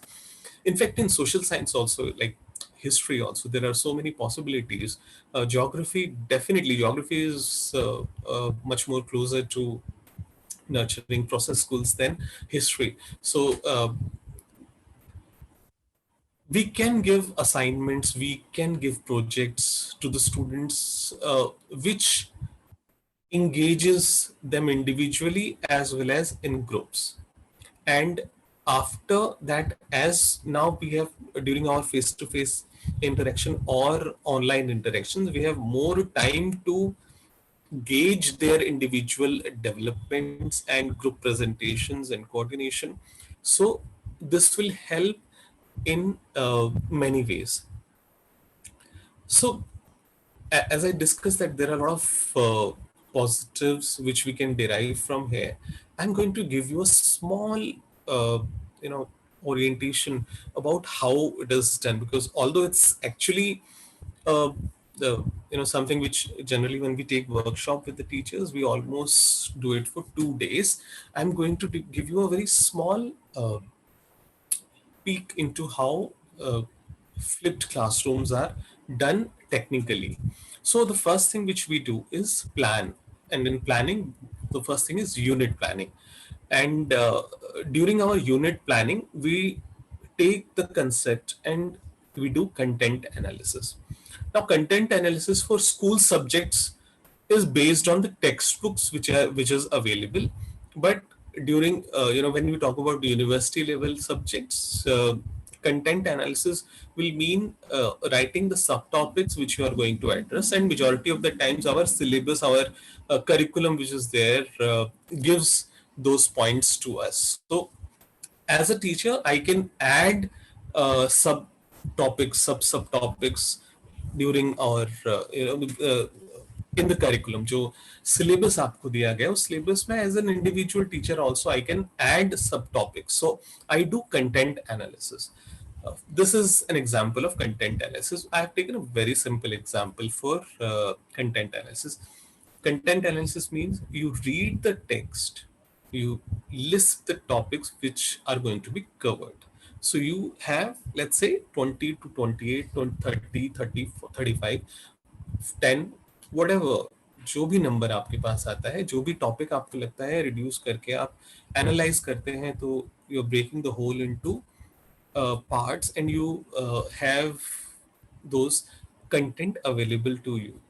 Now, after the content analysis, we use graphic organizers. Now, one of the very famous graphic organizers is concept maps.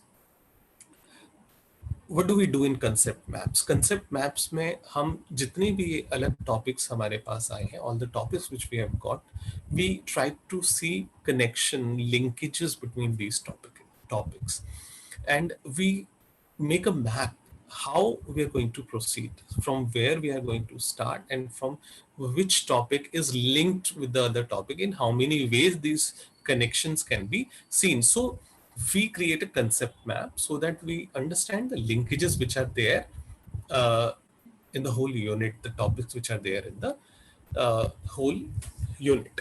So definitely, I could have talked about the psychological implications here also, because I'm a teacher educator. I've been in teacher education since last 16 years, and in 16 years we have seen that concept maps, content, and even if you just simply use concept maps, uh, even then there is a lot of change which will appear in your methodology, in your teaching style.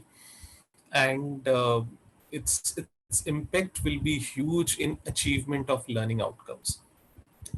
And there are a lot of psychological studies which are supported by a lot of studies are there. The second task is writing your learning outcomes. I think all of us may have attended different workshops which talk about learning outcomes. So, learning outcomes are proof of learning, because it is very important. Majority of the times in higher education, what we do, we teach, but we hardly try to assess how much my student has achieved the learning outcomes. What and these learning outcomes needs to be clearly written.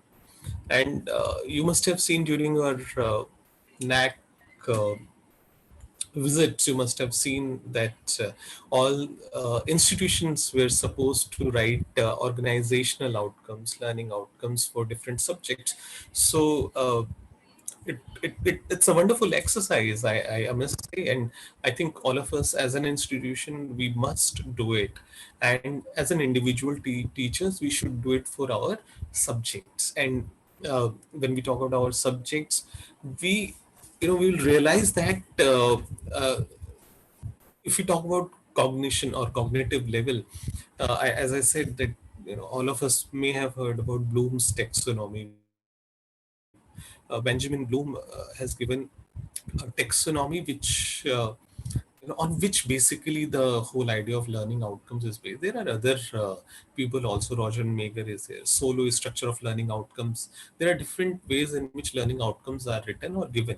But if you'll say more or less, it goes from lower order thinking skills of like remembering facts, remembering, recalling information, to next level is understanding, then higher level is application, then because application is very important. Majority of the times we you know we do well in these lower order thinking skills. Remembering facts, a very good teacher will address application till application, because we try to use the concept and help the students apply in their surroundings. But then the higher level is ability to analyze, ability to evaluate, because all of us now know that you know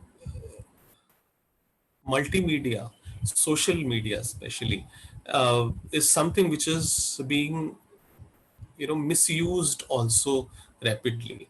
I'm just taking example of how important evaluation and judgment is.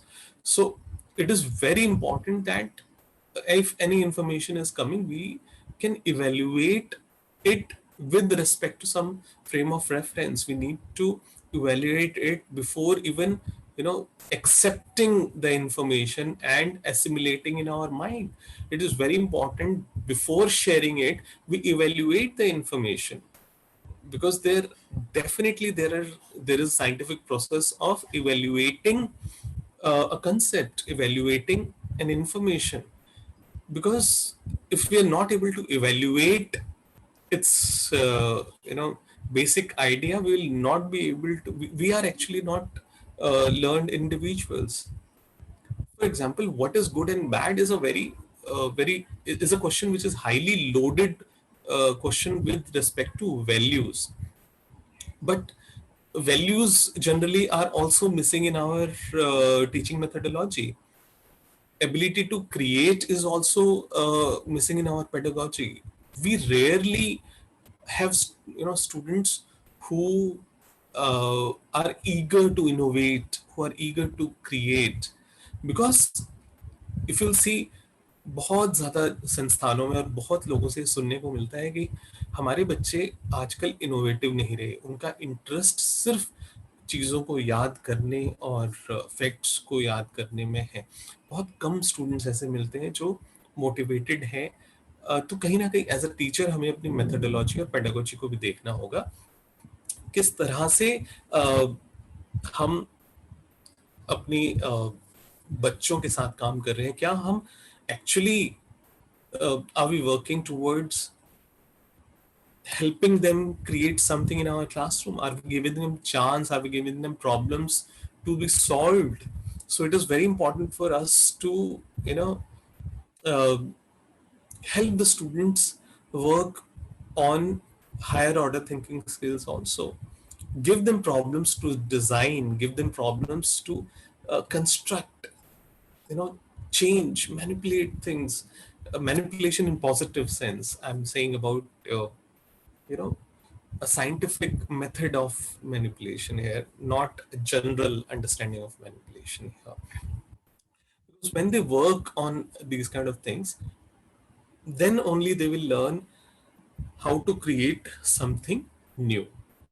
Because creation of something new requires ability to remember facts very fluently, apply them in situations. Fluency is very important in application. We are always impressed by people who can quickly recall the information and apply it in a new situation. We want individuals who can analyze critically, who can compare and contrast and differentiate. So, are we using them in our teaching methodologies? So, in our flipped classrooms, we actually we can definitely address higher order thinking skills. So now, after writing your learning outcomes, what is the next step? Next step is to curating videos, or I'm talking about creating videos also, not just curating. Curation is done when you have some readily available resource, and using those resources you are identifying which one can be used for my students. So you should know how to curate a video or create a video, both the things. Once you create the video, it is more relatable to the students. बच्चे आपको देखना ज्यादा पसंद करेंगे screen पर अगर आप बेहतर तरीके से पढ़ा रहे, क्योंकि आप जानते हैं कि मेरे बच्चे कौन सी भाषा में किस लेवल पर समझते हैं। आपसे बेहतर वीडियोस कोई भी नहीं बना सकता है। और मुझे लगता है कि रिसेंट टाइम्स में काफी सारे टीचर्स ने वीडियोस बनाना शुरू करा है, which is a very good thing. So you curate and create those videos, and apart from that, you link it with the whatever text which is available. You can create audio files also, and then you share it with the students. Another thing which is important is assessment of learning outcomes. Flipped classroom हो चाहे normal classroom ho, we need to have assessment which is linked with our learning outcomes. I'm not going to go in detail about learning outcomes because it's again a very big topic. Now, when you talk about different learning tactics which can be used uh, during our interaction, which is with the students, because now first part we have already covered. Students, you have curated and created videos and other type of resources and shared it with the students. After that, they're coming to the class, sharing it, and after sharing, you want them to learn the concept to higher level. You want them to achieve learning outcomes which you have kept in mind, which included higher order thinking skills. So there are different learning tactics. So in a research which we did around 4 or 5 years back, we were able to write around 75 learning tactics which can be used in classroom, but hardly in a regular classroom we hardly used 4 to 5. Just imagine. So active reception is one of them. And if you'll see, I have written examples here in this where there are different categories of learning tactics which are there, and simple learning tactics is the second column, and level of cognition which it addresses. For example, exploratory learning, which where we can use learning tactics like research projects, brainstorming, problem solving, they are, they actually address higher order cognition among students. So these kind of tactics can be used to nurture higher order thinking skills. Technology enabled, there are a lot of opportunities I think we need to explore. Artificial intelligence has given another angle to our education, and if we'll see after 4 5 years, artificial intelligence, online artificial intelligence, and devices like Alexa, Google, Siri, these will play a very interesting part, if not very popular part, but very interesting part in addressing some of the learning needs in our institutions.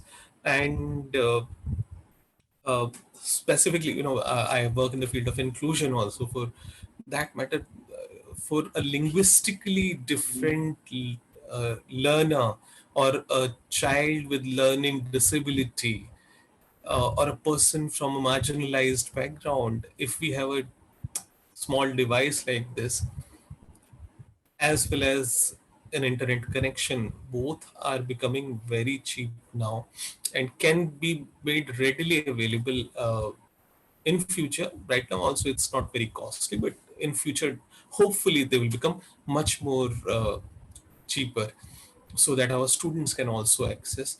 So there are a lot of opportunities which are there in technology enabled learning. So we can use technology enabled learning, and uh, basically the idea is that there are a lot of opportunities which are there for teacher. And as a teacher, you can encourage expression, but the most important part is that as a teacher you can use this opportunity to address different learning styles of the learners also. सब बच्चे एक तरह से नहीं सीखते, चाहे वो school education हो चाहे हायर एजुकेशन हो, सब अलग तरह से एक्सप्रेस करते हैं, अलग तरह से सीखते हैं. So if we give them more opportunity through different types of learning tactics, which we can use with help of flipped classroom, because it has created more time and space for us, then it helps us in addressing different learning styles of the learners also. So this is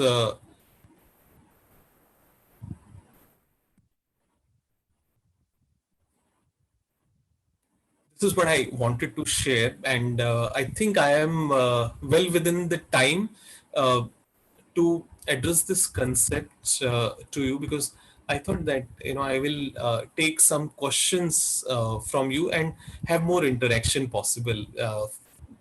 If it is for 10 to 15 minutes. I would like to have some questions from you, and especially critical questions from you, so that we have some more meaningful discussion here. So I would request the participants now to have questions through chat, or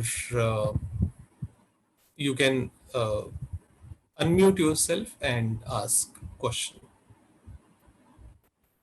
Thank you, sir. Thank you. Dear participant, those ones who want to raise questions, by unmuting yourself, you directly can raise your questions to sir. Is there anyone? So I have a question. Good morning, sir. Good Thank morning. you for giving an effective lecture.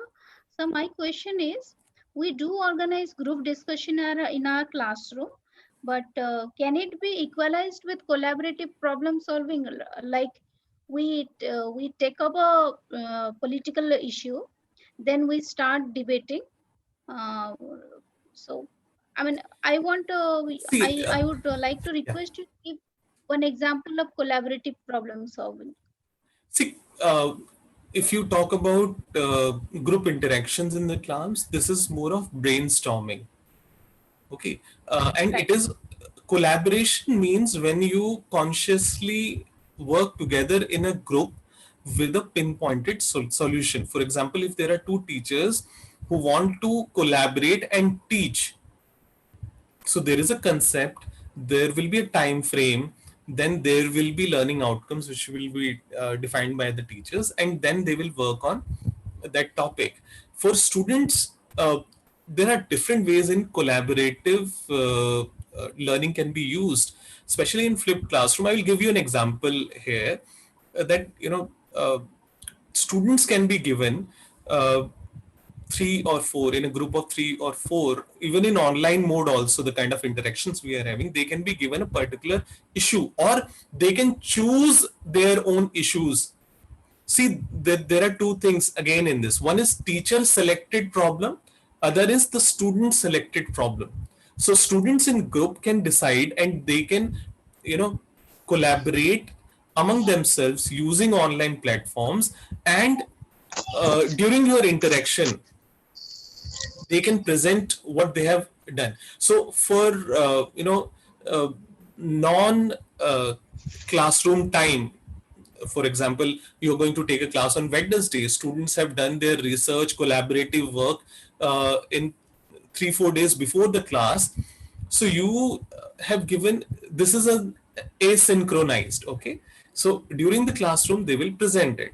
So this is what we do in our regular classrooms also, correct? So collaborative learning and collaborative projects we have been practicing. It is just that a flipped classroom gives us opportunity to address specific learning outcomes which are lower order thinking skills before starting the class. Okay, so it gives more time for us to address higher order thinking skills, and during our classroom interaction with our students. Yeah, can we have next question please? ठीक है।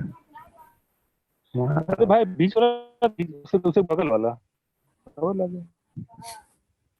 Next one are the participants who wants to raise question.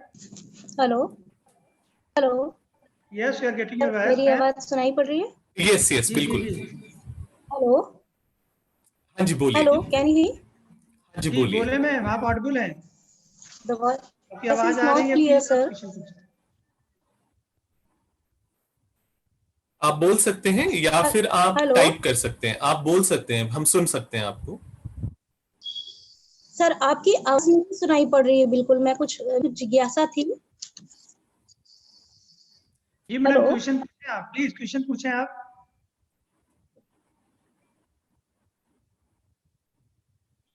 Ma'am sir आपको सुन रहे हैं, please आप अपना question पूछिए। Maybe Sir, the voice is not coming. Maybe you can type on the chat. You can type question on the chat. Others can also type, those who want to ask. Sir मेरे पास एक question है। Myself doctor Rita Verma. जी रीता जी बताएं। हाँ sir, मेरा question था sir, in the Google classroom app the all burdens on the teacher to add all their student email. Sir, it is possible? There are a lot of students are there and lot of classes. No, Rita ji, it's very simple. Actually, it is not the teacher's task. When you create a Google Classroom, there is a code. There is a code which is generated on left-hand side, top left-hand side of the Google Classroom. You will see there is a code which is written like 9FXQ or these kind. This is there, and this code has to be made available to the students, and all the students can join your Google Classroom with that code. You don't have to add their email IDs. You don't have to do anything. You just have to create your classroom. You don't have to add anybody. You just give that code to that students. They should have their own Gmail account, and using their own Gmail account, they can join your classroom. So it is very simple. It is just like Zoom meeting. You have joined using a code and password. It is as simple as that. Okay, sir. Yes. Okay, sir. Thank you, sir. What is the conclude करिए?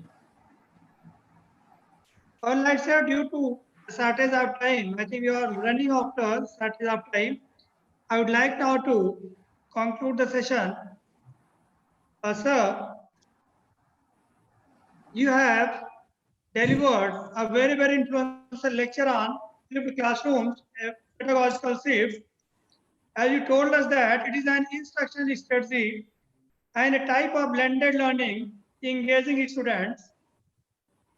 It is a very, very new term for all of us, and you have very clearly defined it in plain terms, very, very plain language. Flip learning technically means turning over the sequence of the events of learning. Sir, you also talked about Google Classroom videos and how online material could be used in order to engage the students so that later on the students can well explore. Exploration plays a very important role, and by cultivating, by adopting these ways, it is upon the students to explore something new. You also talked about instructional design, which will be quite helpful to learners. In flipped classroom, students have to explore new things. And so, in the books of the uh, very small students, starting from nursery to junior sections, there used to be a section of HOTS, HOTS, that stands for high order thinking skills. You also have told us very clearly how to develop this kind of skill, which is known as high order thinking skill. We also talked about simulations, and very beautifully, you also talked in good detail about the role of assignments and homework to students, and something about graphic organizer and various other phases of how to create, evaluate, analyze, apply, understand, and remember. These words have well been analyzed and explained by you to us. We also talked about curating videos and assessing learning outcomes, active reception, collaborative learning, explorative learning, experiential learning, and technology-enabled learning, sir. A very, very influential lecture, a very, very enlightening lecture has been, sir. We are highly thankful to you that you so beautifully, so nicely delivered such an influential lecture to us. Thank you, sir. Thank you so much. Thank you so much, Tripathi ji. In fact, actually just wanted to add one thing that in Department of Education, Delhi University, I have done it with my students. We have done research on flipped classroom in last 2 years, and we have seen very successful results in use of flipped classroom. संयोजकों को बहुत बहुत धन्यवाद, त्रिपाठी जी को बहुत बहुत धन्यवाद मुझे बुलाने के लिए, और आरआर कॉलेज के सभी संयोजकों को दोबारा से धन्यवाद मुझे मौका देने के लिए, आप सभी से बात करने के लिए. Thank you so much to all the participants also. Thank you so much. Namaskar. Thank you, sir. Now, dear participants, we are moving towards our next session, in which we have another very, very eminent guest speaker, Dr. Susma R. from Rani Chinnamma University, Belagavi, Karnataka. Before I invite her, I want to tell you something about her academic and creative achievement. You have published research papers in various national and international journals. You have written so many books. You have been resource person at various seminars, and you also have chaired many sessions at international conferences. As far as academic responsibilities are concerned, I want to tell my participants that you have been a member to Women Empowerment Cell, a member to Women Grievance Redressal Cell, and coordinator of NAC for your university, that is Rani Chinnamma University, Karnataka. I would like to humbly request Dr. Susma R to please render your views on the topic writing references in APA style. Ma'am. Thank you, sir. Good afternoon, everyone.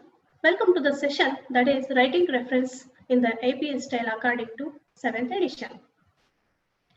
Dear friends, research is a crucial thing in our life. We are faculty, so it is mandatory for all of us to do the research. So research is that to see what everyone has seen and think and what nobody else thought. So being a faculty, we should know what is research. We should know its depth and breadth of the research. Research, it follows its own systematic way. We should know all those ways and we should know all the steps of research. Dear friends, when we're done with our research, not only doing research is important, showcasing the research is very, very important. So whatever work we done, we have to present it in a writing manner. So we have to present it in a writing manner. So that is called as a writing the report. So report writing, it has its own way. It is not an easy task to write. It has its own orderly format. It has its own articulate. It has its own systematic way. While writing the report, we have to follow certain formats, certain designs, and we have to follow the standard format also. After writing the report, we may publish it. When we publish it, it will stay longer duration and it is open for public. So dear friends, we should be very careful in writing the report, because when we publish once, it will be open for public. Public used to see our research, what actually we did, what the design we have followed, what the interpretation we have did, and what are the suggestions we have given for further study, what are the recommendations we made, so what is our limitations of the study. So all these things clear to other reader also and some of the expert also. So writing the report, it has its own way and it has its own format that I already told. And all the research faculty, we have to maintain a standard format for that. That standard format is called as a APA style. APA style, it is given by American Psychological Association. So today, I'm going to deal with the APA style according to 7th edition. So first, I would like to cover all these aspects in this particular session. That is, first I would like to give introduction to American Psychological Association. Then need of APA, importance of referencing. Then what stylistic format has been given in a 7th edition. In-text citation, how we have to write in-text citation, that we are going to deal with this session. Then very importantly, we are going to see reference list. So first I would like to give some introduction regarding American Psychological Association. Dear friends, American Psychological Association is the largest scientific and professional organization of psychologists in the United States. So APA, American Psychological Association, it is situated in United States. Of course, it has 121,000 members, including scientists, educators, clinicians, consultants, and students. It has its own 54 divisions with the interest groups for different subspecialties of psychology or topical areas. Then let me say, what is the work of American Psychological Association? What are its functions? Of course, American Psychological Association, it has its own task forces that deals with some policy matters. It deals with some policy matters regarding, which is matter with the social importance, matter with the abortions, matter with the human rights, welfare, detainees, human trafficking, the rights of the mentally ill, IQ testing, sexually orientation change efforts, gender equality, authoritative for academic writing also. APA style, it is actually originated in 1929. It is a simple set of procedure or style of guidelines. So it gives us a standard format to write the research, write up the research work. So whatever we work did, we have to write up it, we have to publish it, and we have to maintain the standard format. The standard format has been called as an APA style. This American Psychological Association gives us APA style, and it gives certain guidelines to how to write up. It helps us in codifying the many components of scientific writing to increase the ease of reading comprehension. So once we follow standard format, it helps us in reading comprehension. So others also can read very easily because everybody knows the standard format. So standard format helps us acquire the whatever written in the research will be acquired by other readers very easily. So then the APA style, provides a foundation for effective scholarly communication. So we have to communicate scholarly. Communication, it is not at all important, but we have to communicate scholarly. APA, it gives us a foundation and guidelines to effective scholarly communication. Another thing we can say, it helps writers present their ideas in a clear and precise and inclusive manner. As of course, we are writers, we have to present our ideas, whatever research work we did in a clear manner, in a precise manner and inclusive manner. For that, we should follow a standard format which is accessible, comprehended by all other readers. Next, I would like to say about APA 7th edition. APA 7th edition, it is introduced in October 2019. Earlier, we were having APA 6th edition. It is launched in 2009. After 10 years, in the October, the APA 7th edition publication manual has come out. And of course, it is revised in 2020.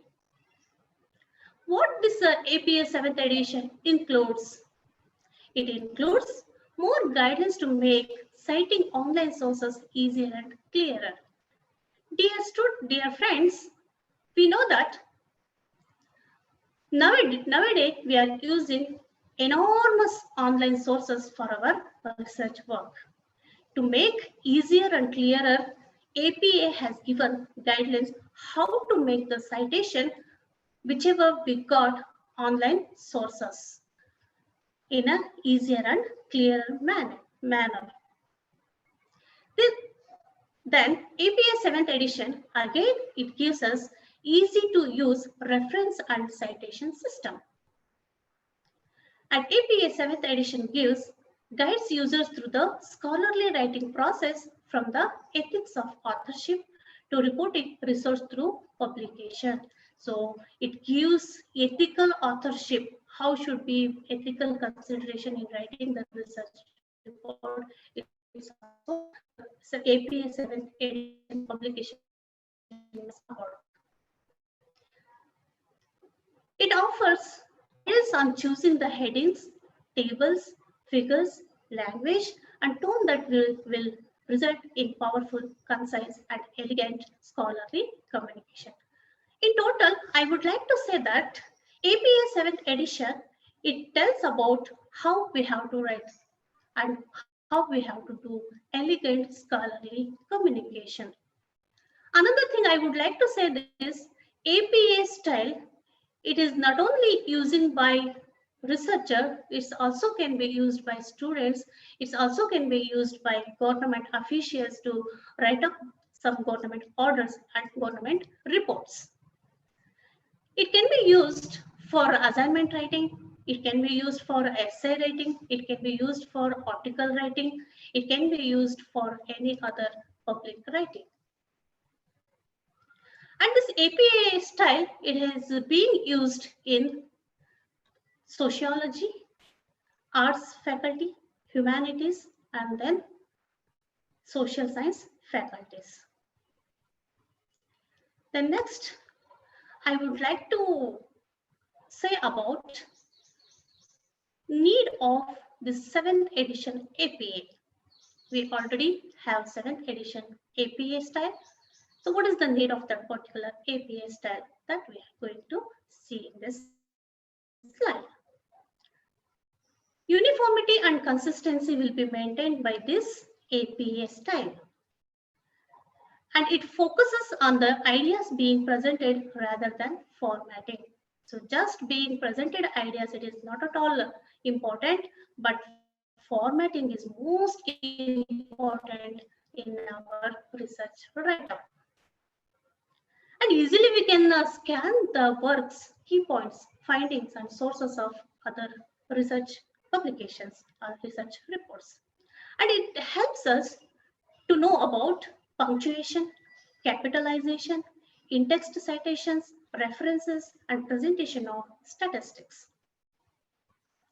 It tells us, it guides us how we logically flow our ideas. How we logically flow our ideas. And it's very, very important, whatever the source we are being used, whatever the source we are being taken from other sources, that should be credited properly. We need a lot of information. We need a lot of knowledge. So that's why we used to go for the sources. Those sources may be online sources. Those sources may be website sources, YouTube sources, or is a printed textbook. Those sources, author should be credited appropriately. So this is the need of APA style. And it helps us, papers are organized predictably and consistently. So we have to organize our paper very predictably and consistently. So only writing research is not at all important, but we have to maintain some consistent effort or consistent format that is need of APA gives us. Then author plan for ethical compliance and report critical details of their research protocol to allow readers to evaluate findings and other researchers to potentially replicate the studies. So tables, figures, present data in an engaging, consistent manner. So it does support, it guides us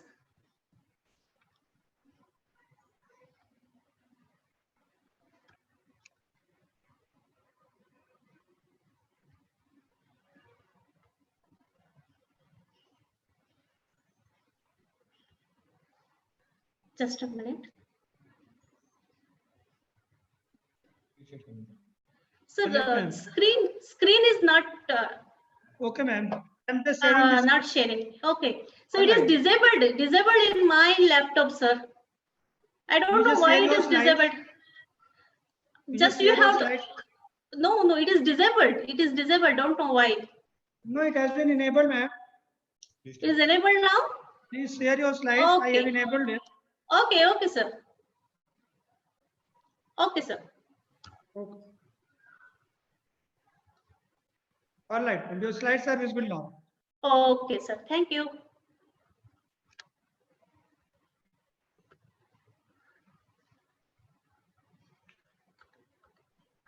So these are all the points what I have already narrated. Now, let us move on to the other topic, that is importance of APA 7th edition. Why we need this APA style? First and foremost, important thing is to give credit to other authors' concepts and ideas. So I already told you, we used to get the sources from the people, sources from some books, some websites, some journals, so that we have to credit to other authors their concepts and ideas. We have to congratulate and we have to credit their concepts and ideas. So we need APA. And it helps to provide the reader or marker or examiner with the evidence of the breadth and depth of your reading. And it is used to avoid being accused of plagiarism. And it is used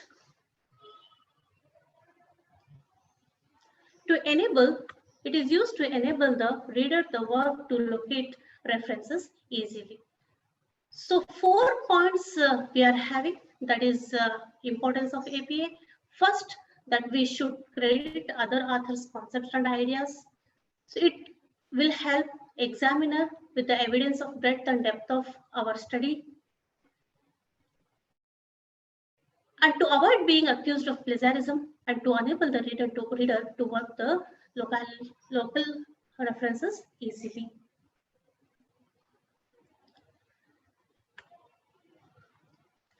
Then I would like to give you certain things about APA.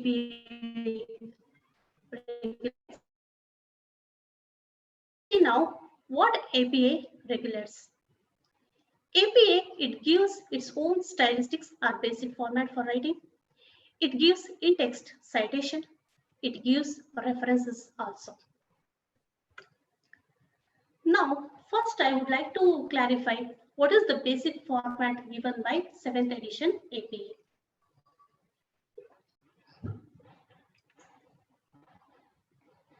Of course, first it guides about margin and space. So we have to leave 1-inch margin to the left, to the right, to the bottom, and to the upright, to the top of the page. Then all the running writing, it should be double spaced. What should be the fonts? Allowed fonts of APA style is Times New Roman 12, Georgia 11, Calibri 11, Arial 11, Lucida Sans Unicode 10. So these are the given fonts and allowed fonts in a report writing. Where we have to put the page number? So page number, we have to put it in a top right corner of the page header. We already know that what is header. So page number should be put in a header. So it should be top right corner. Top right corner, we have to mention the page header. Then we have to mention number 1 as a title page. So title page is number 1. So title page starts from number 1. So this is what called about page number. Then what are the things included in title page? Title page, it includes title of the paper, name, affiliation, college or university, then course, then the name of the instructor and the due date. The title of the paper, it should be bold within the extra space before the name of the researcher. The first line of page 2 will be the title of the paper, bold and centered. This is what title page. In a 6th edition also we used to follow the same format. So we have to maintain it in a double spacing. Title page should have a title of the paper, name, affiliation, college name or university name, then we should include course, we should include instructor, and we should include due date in the main page. The title of the paper, it should be bold and it should be centered. With an extra space in between researcher name and the title of the paper, we should leave extra space. The first line of the page 2 will be title of the paper, bold and center. Then second page, that is title of the paper, it should be bold and it should be center. This is what title of the page according to APA 7th edition. Then how should be the reference page? So references, the word references, it should be bold and it should be centered. So how should write the references? I'll be narrating in some of next slides. So just now, I wish to say that references page, references, we have to write it. It is now bold and it should be centered to the page. Now, let us move on to the important thing, that is in-text citation. In-text citation are those we use in our research report. References are different, and then in-text citations are different. In-text citation, what they are? They are those which we make use while in the body of the research report. References, the list of references, what we used to put it in a bibliography or references list at last. So this is the difference between in-text citation and references. Dear friends, let me clarify about parenthetical in-text citation. Parenthetical citations are notes in parenthesis. Parenthesis matlab it is narrated in a bracket that let a reader to know what original source used in the body of research report. And these notes helps us and make it easier for the reader because they don't have to stop reading to know what is source material. For example, parenthetical citation in the body of the report, it should be parenthesis or it should be in the bracket like this: Jones, comma 2019, close the bracket, then full stop. In research report, body of the research report, sometimes we make use direct quotes of some other author. We directly quote the words or sentences from the source. And those direct quoted words or sentences, usually we will put it in a inverted commas or indented paragraph. Here, for a direct quote citation, we have to maintain some other format rather than parenthetical citation. That is like this. For example, APA is an amusing way to document research. This has taken by Jones 2019, page number 28. If it is a direct quote, here particularly we have to mention page number. With the parenthesis, we have to mention the author name, we have to mention the year, and we have to mention page number also. Then in the body of the research report, we will make use narrative in-text citation. Narrative in-text citation, it somewhat we narrate some other author's work in our own words by saying that according to Jones like this, or according to some other, according to John Dewey, according to like this, we make use, that is called as a narrative in-text citation. For example, if you are using narrative in-text citation in your body of the research report, what you have to do, you have to write it like this: according to Jones 2019, the APA is fun in 2019 Jones. The author name, it carries in your sentence. Or we can say Jones said that the APA is fun. That also we can say. So this is what called narrative in-text citation. Then we have to paraphrase. Paraphrasing means condensing someone else's ideas or theories, changing the words and the word order so that it fits into the work. Although we must still give credit to original author. Nowadays, we are knowing about paraphrasing, we are listening about paraphrasing, because if we didn't paraphrase, it will go for a plagiarism. So we have to be very careful in paraphrasing. So we have to paraphrase. How we have to paraphrase? We have to see the author's, some other author's work, and what we have to understand, whatever the ideas presented in the particular thesis or particular report, then we have to make it our own order of words. We have to make it our own theories. And although what we have to do, we have to create the original author. So for paraphrasing also, we can make use the citation like Jonas 2019, In the parenthesis, in-text citation can be used for paraphrasing also. So this is what about in-text citation. Basic in-text citation style is like this.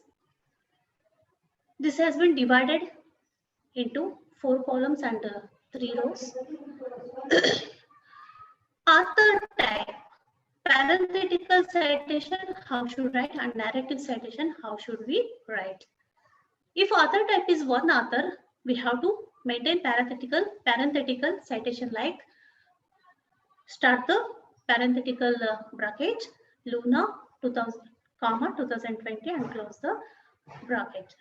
If it is a narrative citation or paraphrasing, what we have to do? We have to write Luna dot 2020, it is in a bracket. Here, bracket will take for only for year. Bracket, it will take only for year. If it is a narrative citation or paraphrasing. If it is 2 authors, we have to write it down. The name, first name, last name of the author, like Salas and D. Agostino 2020. This is also maintained in a parenthetical citation, parenthetical format.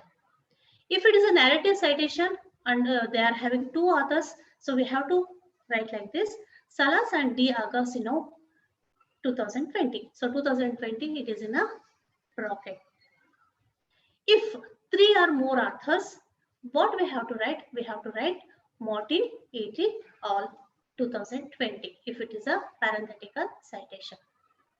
If it is a narrative citation, we have to write Martin et al. And 2020 year, it should be in a bracket. So this is the basic in-text citation style. For paraphrasing, for narrative citation, we have to write this citation style. For a parenthetical citation, we should write this style of formatting.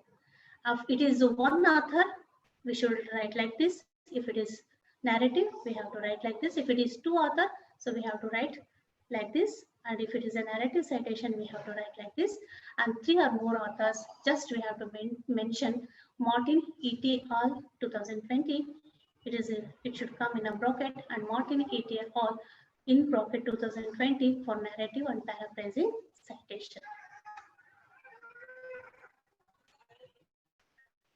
Let us move on to some interesting thing, that is reference list.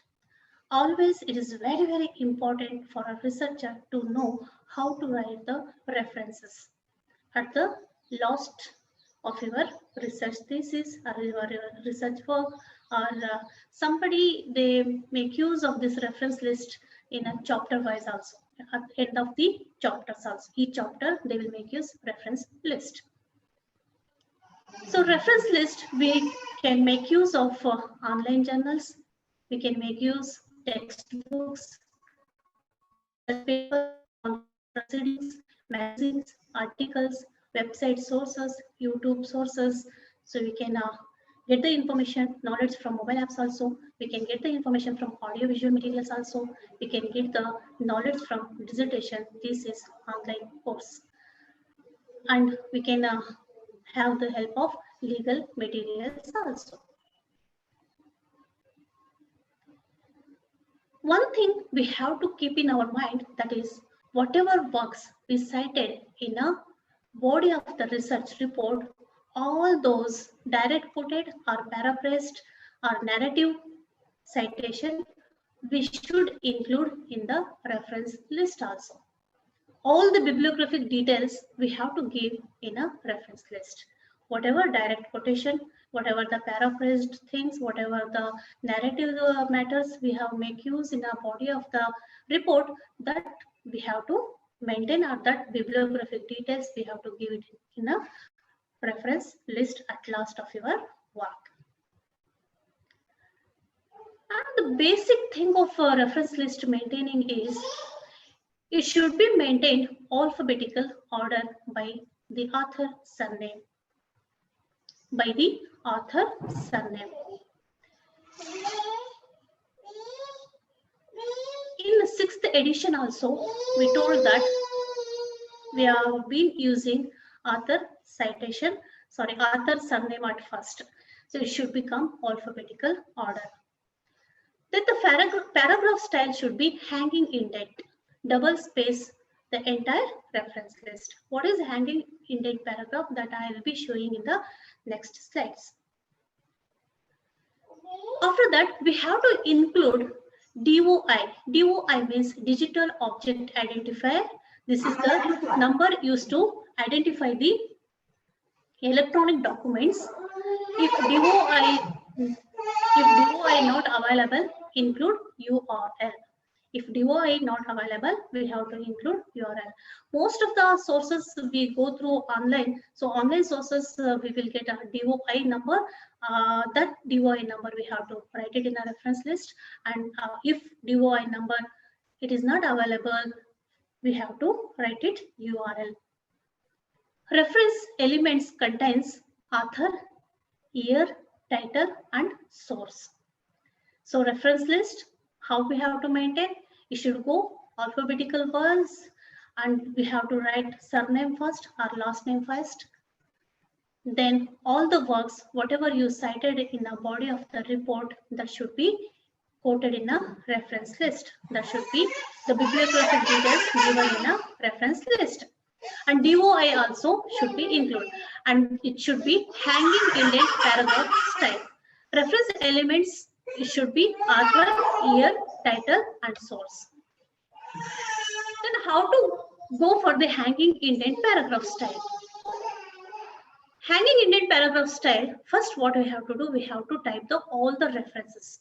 We have to make all the list of references. Then leaving all lines left justified. All lines, it is left justified. Then highlight all references, then right click, then select paragraph. There under special, select hanging. Under by, it should be set to 0.5 inch. After that, set the spacing to 0. Before and after, and line spacing to double. Put a check mark next to don't add space between paragraphs of the same style. Then click OK. So this is hanging indent paragraph. Example for a hanging indent paragraph is in the next slide. That should be like this. First, you have to write all the references. Then you have to select it. Then you have to go for the right click. In that right click, you will get drop down menu, that is paragraph. In that paragraph, you have to set it indentation like this: left 0 inch, right 0 inch. You have to go in a special menu. There you have to click hanging. Then by menu, you have to go 0.5 inch. Then spacing. So spacing format is like this: before 0 point, after 0 point. Line spacing, it is double. You have to click it in a double. Then afterwards, one message box, it shows like this: don't add space between paragraph of the same style. You have to give the check mark to this. So once again, I'll repeat. Hanging paragraph, that is, first you have to write all the references. Then you have to select the reference list. Then right click. There we are having drop down menu, that is paragraph. Just click to the paragraph. Then go to the indentation. In that we have to click like this: left 0, right 0 inch. We have to go to special menu. There we have to click for hanging, and then we have to leave 0.5 inch. Then afterwards, we have to move to the spacing. Line spacing, we have to give double. And if one message box, it will show don't add space between paragraphs of the same style, that we have to put the check mark and we have to click the OK. Then your paragraph style, it will look like this. So in a reference page, you have to write your title of the paper. You have to write short title of your topic. Then you have to write reference title. You should leave 1 inch margin. Then you have to write page number of that particular reference list. Page number also we have to include in a reference list. Then it should be like this. Surname we have to take as a first name, and first name we have to take as a initial. Then in bracket we have to mention year and date. If date is there, we can take date, otherwise no need, just we can take year only. So this is the title of the article, and this is the title of the book or a magazine, and this is retrieved from URL or a DOI number. That DOI that we have to write. And here we already seen that paragraph indent. So 1 inch paragraph indent. For the right also 1 inch paragraph indent. So after paragraph indent, your reference list will be like this. Next, move on to the other reference list matters or items, that is how to write references in a simple format according to APA 7th edition. I already told you we have to get the source from the books, printed books or e-books, or from websites or from journals, but we should know how to write it in a reference list. Research always tells we have to maintain bibliographic details in a reference list. So whatever we used in a body of the report and whatever we used or we get the source as a secondary data, all those reference or bibliographic details we have to include in a reference list. If it is a in case of books or printed or ebook, how we have to write? I already told you last name should come at first. Like this, author last name. Then we have to put first initial. In earlier 6th edition, we used to put author last name and first name also. But in APA 7th edition, it is still more simplified. Just we have to put first name as a initial and middle name initial. Then we have to write year or date. After that, we have to write title in a italic size. Then we have to write publisher details. Here is a little change APA 7th edition has made. That is, earlier edition we used to say place of publication, but now no need to say place of publication. Just we have to give the publisher details. Then if you are having DOI, then you just include DOI, otherwise URL, otherwise leave it like that only. So books, in case of book, printed books or e-books, what we have to write, the format of writing the reference is author last name, first initial, middle initial, year and date, title in italic size, publisher details, and DOI or URL, or if you are not having DOI and URL, you leave it like this only.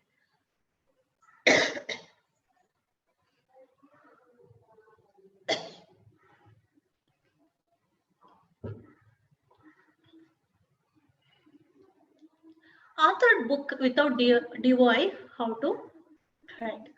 This format is given in APA 7th edition 2020, page number 321.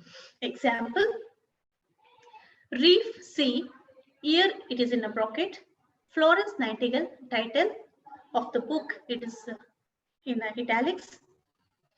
Then the courageous life of the legendary nurse, and then the publisher Clarion. So like this you have to mention. If it is authored book with DOI, how to write the citation or how to write it in a reference list, that is example Von Arx T. Loznoff S. 2017 Clinical Oral Anatomy, a comprehensive review for dental practitioners and researchers. So the publication detail is Springer, and then DOI is like this, we have to mention. In an earlier 6th edition, just we can start from doi.org, so and so, but in a 7th edition, we have to include HTTPS. It must, including HTTPS colon and then slash, then we have to start DOI. It must in a 7th APA edition.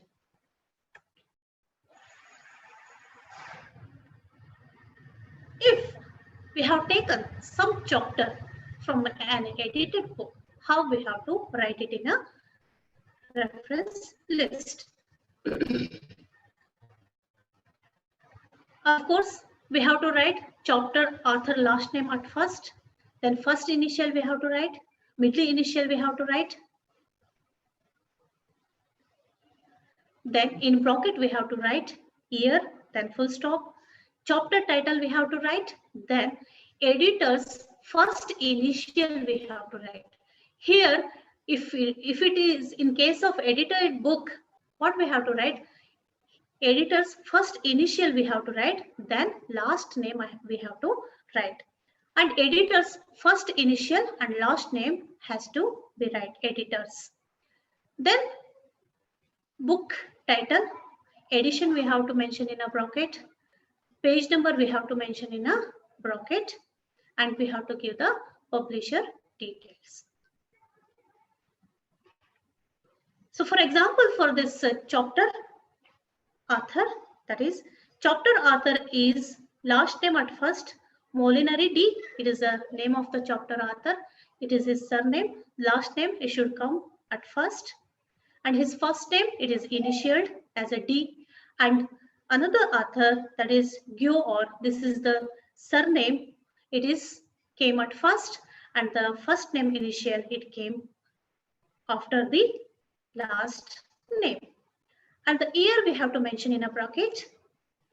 Then the title we have to mention, that is an updated literature review of the rural nursing theory. And then we have to give the editor's details.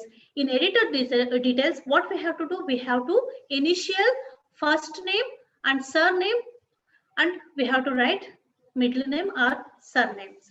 Sorry, we have to put initial of first name, we have to put initial of middle name, and surname should be written in full form.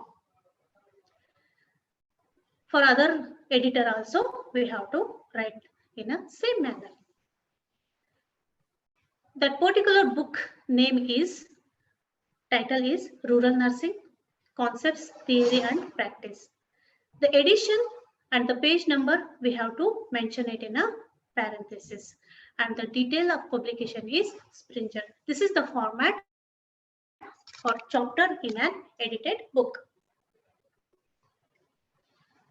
If we have used some content from dictionary, thesaurus or encyclopedia, how we have to write it down? We have to write like this. First, we have to write surname at first, then initial first name, then we have to write the editor, they are editors of that particular dictionary. O. Tule M is the editor, and in 2017 he has edited it. And the dictionary name is, title of the dictionary is Mosby's Dictionary of Medicine, Nursing and Health Professions. It is 10th edition and the publication detail is Elsevier. If group author are there, group author, what we have to write? We have to write Oxford University Press. So all the author, they are belong to Oxford University Press. No need to mention their name. Just we have to mention Oxford University Press, and we have to mention their particular name in Oxford Advanced Learners Dictionary, retrieved October 2028, October 28, 2019 from following URL. So like this, we have to write it down. Yes, of course, how we have to list journal bibliography. Journal and periodicals are most powerful source for research. There, how we have to maintain the reference list for journals. Here, again, what we have to do, author last name, first initial, middle initial, then we have to put year in a bracket, then we have to write title of particular title of particular article, then we have to write title of the periodical, and journal always carries volume and issue number. We have to write volume number and in bracket issue number, then we have to write pages of article, and we have to write DOI. Example for writing the journals, that is first last name at first name and middle name, it is initialed. Then this one also, then we have put year in a bracket. The article name is meta-analysis on physiotherapy modalities used in a patients of total knee replacement for pain relief. Then the journal name is Indian Journal of Physiotherapy and Occupational Therapy. So it is in a italic size. Issue volume number 12, issue number 4, page number so and so. Then we have to write URL or DOI number. Journal without DOI, how we have to write? So if DOI is there, at last we have to mention the DOI. If DOI is not there, if URL is not there, no need to mention it. Just till page number, we have to write it down. Then journal article without DOI with non-database URL. If URL DOI is there, we have to write it at the end. If URL is not there and DOI is not there, no need to write the URL and DOI. For example, Stephens TM 2019, it is in a bracket. The title, Building Personal Resilience, title of the article, and the title of the journal, American Nurse Today, and the volume is 14, issue is 8. It is now page number is 10, 15. If URL is there, we have to make use the URL. We have to write it the URL or DOI, otherwise no need to write. If it is a newspaper article, example for that, again the last name or surname, it should be at first, then first name or middle name, it should be initialed. The year and the date, it should be mentioned in a parenthesis or in a bracket. And the title of the particular newspaper article, we have to write, and then URL address, we have to write. Then if it is in case of websites, so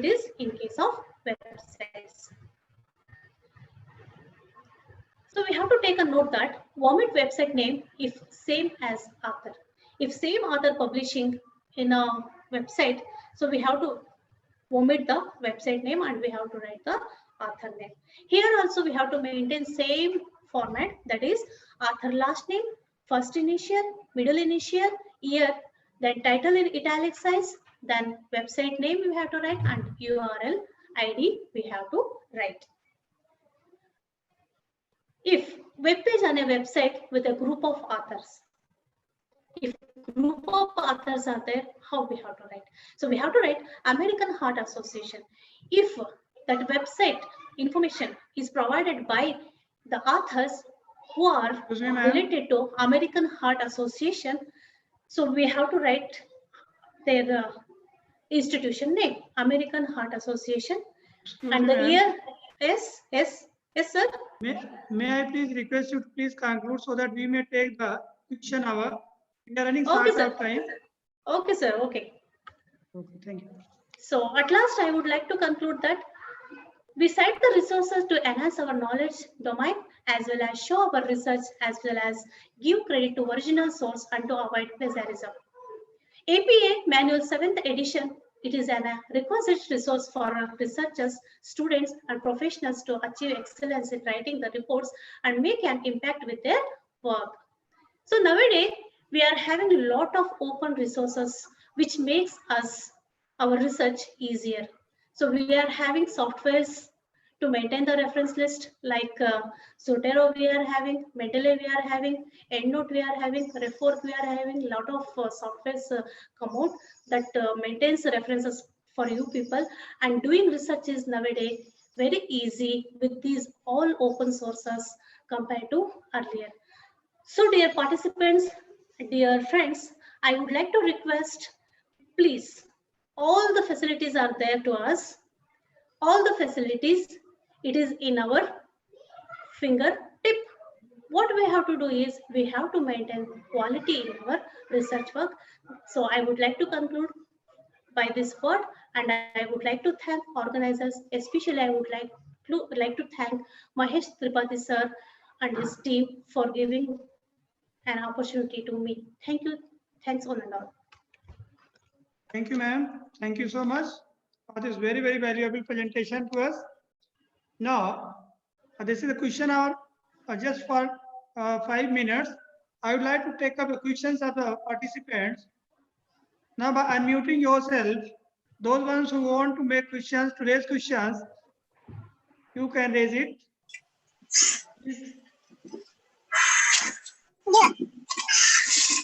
Is there anyone who wants to raise any question? First of all, I would like to thank ma'am for a very wonderful lecture. Can we have this presentation, these slides? Can it be mailed to us? Yes, yes. I have already shared with the organizers. Ma'am, let me clarify it. I want to tell all my participants that all the slides will be available to my YouTube channel of RRPG College. You can have an access of all the slides from that. Okay, thank you so much, ma'am, for a wonderful lecture. It was really very interesting. Please conclude. Thank you. Thanks a lot. Hello. Sir, kindly share the link of YouTube channel of your college. Ma'am, the link to join this Zoom meeting contains that link channel at the top.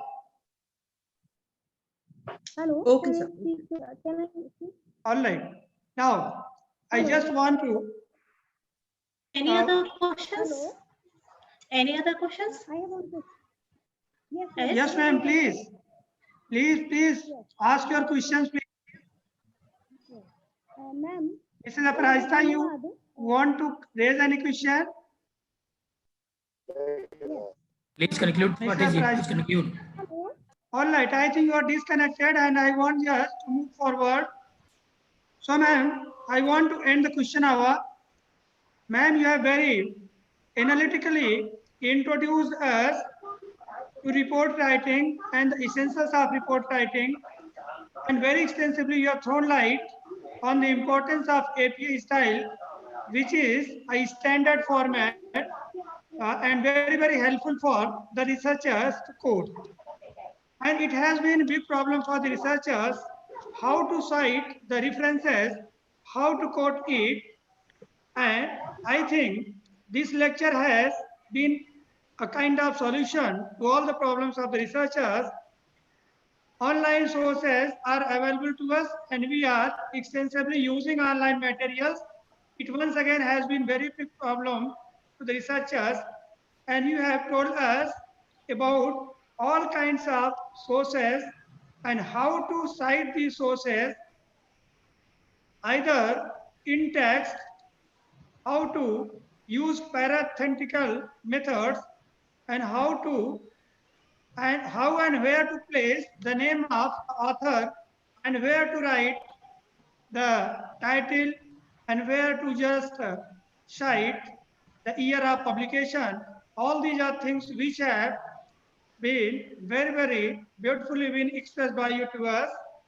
And even you have told us very minute things like what is Times New Roman and what should be the font That should be followed by any researcher, something about Georgia 11, something about Calibri 11, and something about Arial 11. All these are the kinds of the languages and font which have been introduced to us by you, ma'am. We all are highly thankful to you that you delivered such a very, very wonderful, very, very knowledgeable, informative presentation to us, to our participants. Thank you so much, ma'am. Thank you. Thank you for a good opportunity, sir, and I congratulate all the team. Thank you. Thanks a lot, sir. Thank you, ma'am. Now, I want to tell my participant that there is one more session, which is the last session that we are going to hold. And I want to tell this thing to them because they are very much worried about filling up the attendance sheet. So just at sharp 1 o'clock, I will be uploading the attendance sheet to the Zoom chat box. So please keep on waiting for that.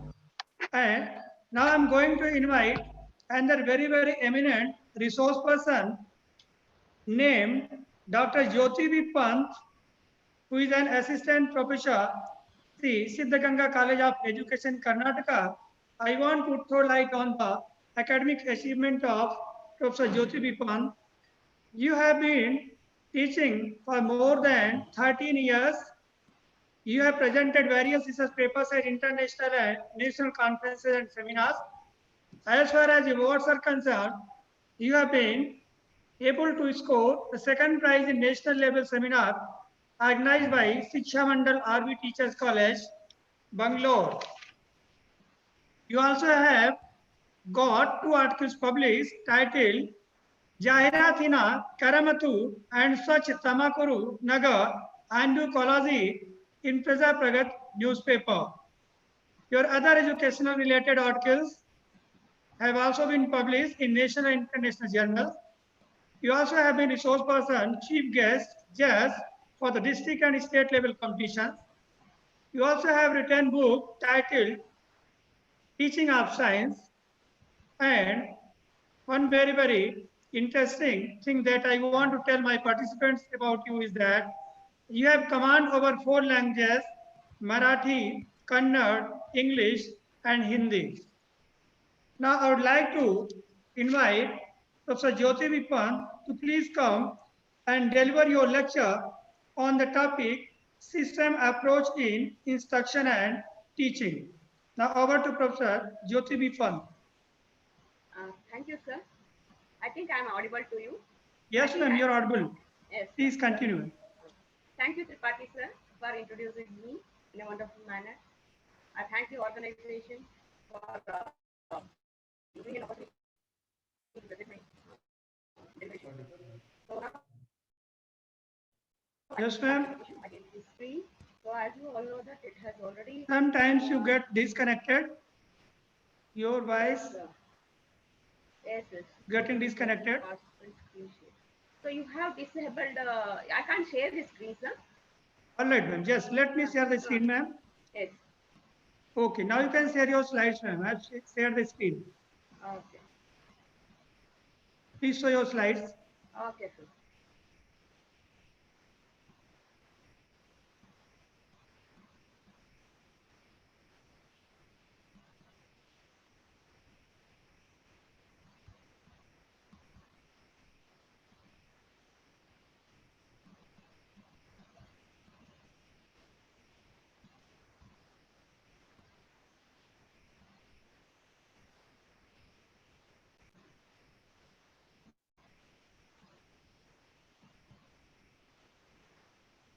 All right, ma'am.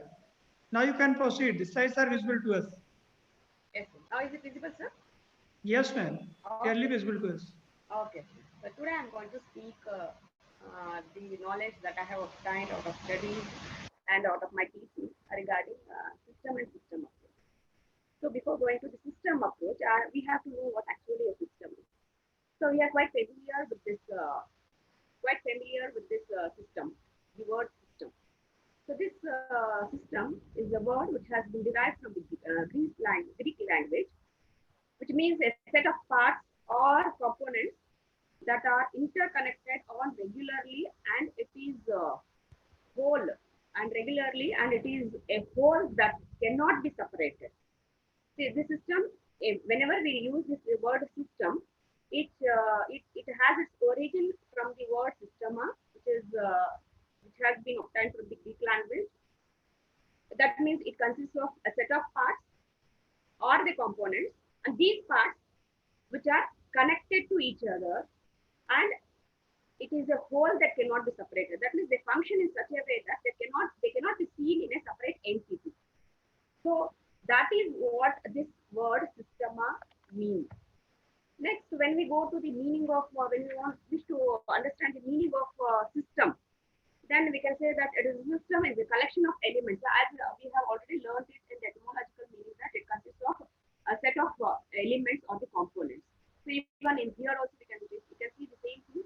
So these elements or components, they are organized in such a way that all these function in order to attain a common purpose or to reach a discrete method or to reach a goal that has been fixed for that particular system. And even it can also be defined as a set of discrete elements. So why is this? You might be astonished to see this terminology of discrete. Discrete means each and every element in this system, they will be having separate entity, but they are integrated in such a way that they function in totality, and they all will try to reach the goal that has been set for that particular system. And when we move to the definition of system, Buckley has given the definition for system, that system is a whole that functions. System is a whole that functions as a whole by virtue of interdependence of its parts. That means the whole will be able to, this entire system will be able to reach its goal or reach its destination only by the cooperation or the integration that takes place between its parts or the elements or the components that we can find it here. So that is what Buckley has mentioned. Next, it is the system approach.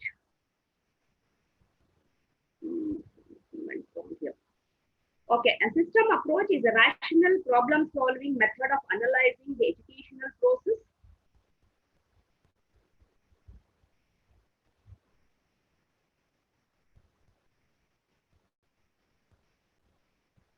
Okay.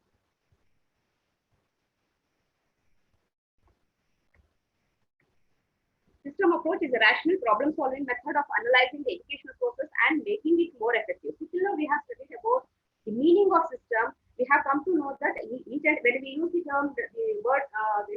term, the system, it consists of different parts, and second thing is that they are integrated and they are interrelated, and third thing is that they all function for the attainment of a particular goal. And next we shall move on to the topic, that is the system approach. System approach, it is a rational problem-solving method. Excuse me, ma'am. May I request you to please, ma'am, may I request you to please disable your annotation mode. There are some mischievous participants who are disturbing the screen. You can see it here. So there is annotate mode. I think it can be disabled by you. Where it is, sir? Where will it be, sir? View option, ma'am. It will be in view option. View option. Yes.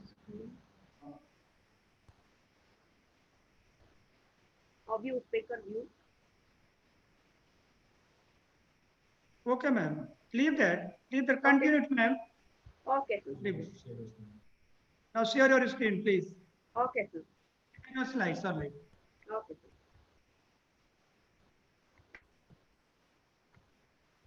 It's visible now. Yes, sir. So here we are referring to the system approach in the educational field. So system approach is a rational and problem-solving method of analyzing the educational process and making it more effective. See, here in the education is considered as a system wherein we find many more problems and issues that need to be solved. So each and every day we'll be confronting with one or the other problems. So those are to be addressed and those are to be resolved.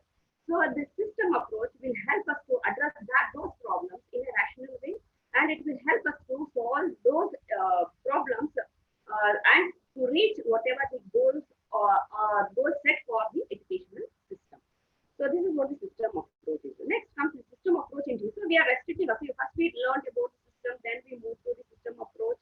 Then we are moving to system approach in education. With the system approach in education, then we will move to the system approach in teaching. The system approach in instruction or teaching is an integrated program complex of instructional materials. See, here we have to focus upon the terminology integrated programmed complex. So these three terminology explains the very structure of the instructional process. See, whatever the teacher does in the classroom, so all those are programmed or they are all well planned in advance. And the terminology integrated is used because all these materials or the hardware or the personnel that we are going to make use, all those are functioning in an integrated manner. So whatever they function, they are all related to each other. So in that way, this will be this terminology integrated is used. Then complex comes. See, this system approach in instruction doesn't contain only one element. It includes many more elements, and those elements are working in such a way that each will be accomplishing their own roles and their own functions in here, and also they will be helping each other. They'll be helping the other components or the element of that particular system. Hence, this entire process, what we are seeing in the instruction or teaching process, it is complex. That is the reason why these three terminologies are used. The system approach in instruction is an integrated programmed complex of instructional media, hardware, and personnel. So personnel is nothing here. It refers to the teachers and the students who are interacting with each other.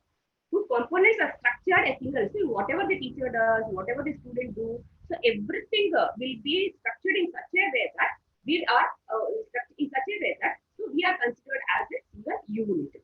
So and we will function in such a way that whatever the time that is scheduled and whatever the way we are structured to function. So with that thing, we will be helping each other to assign a particular goal that has been fixed for that particular instruction or the teaching. So if we follow that approach, then we call it as a system approach. Then comes the components of system approach. In system approach, we have 4 main components, that is input, process, output, and the feedback.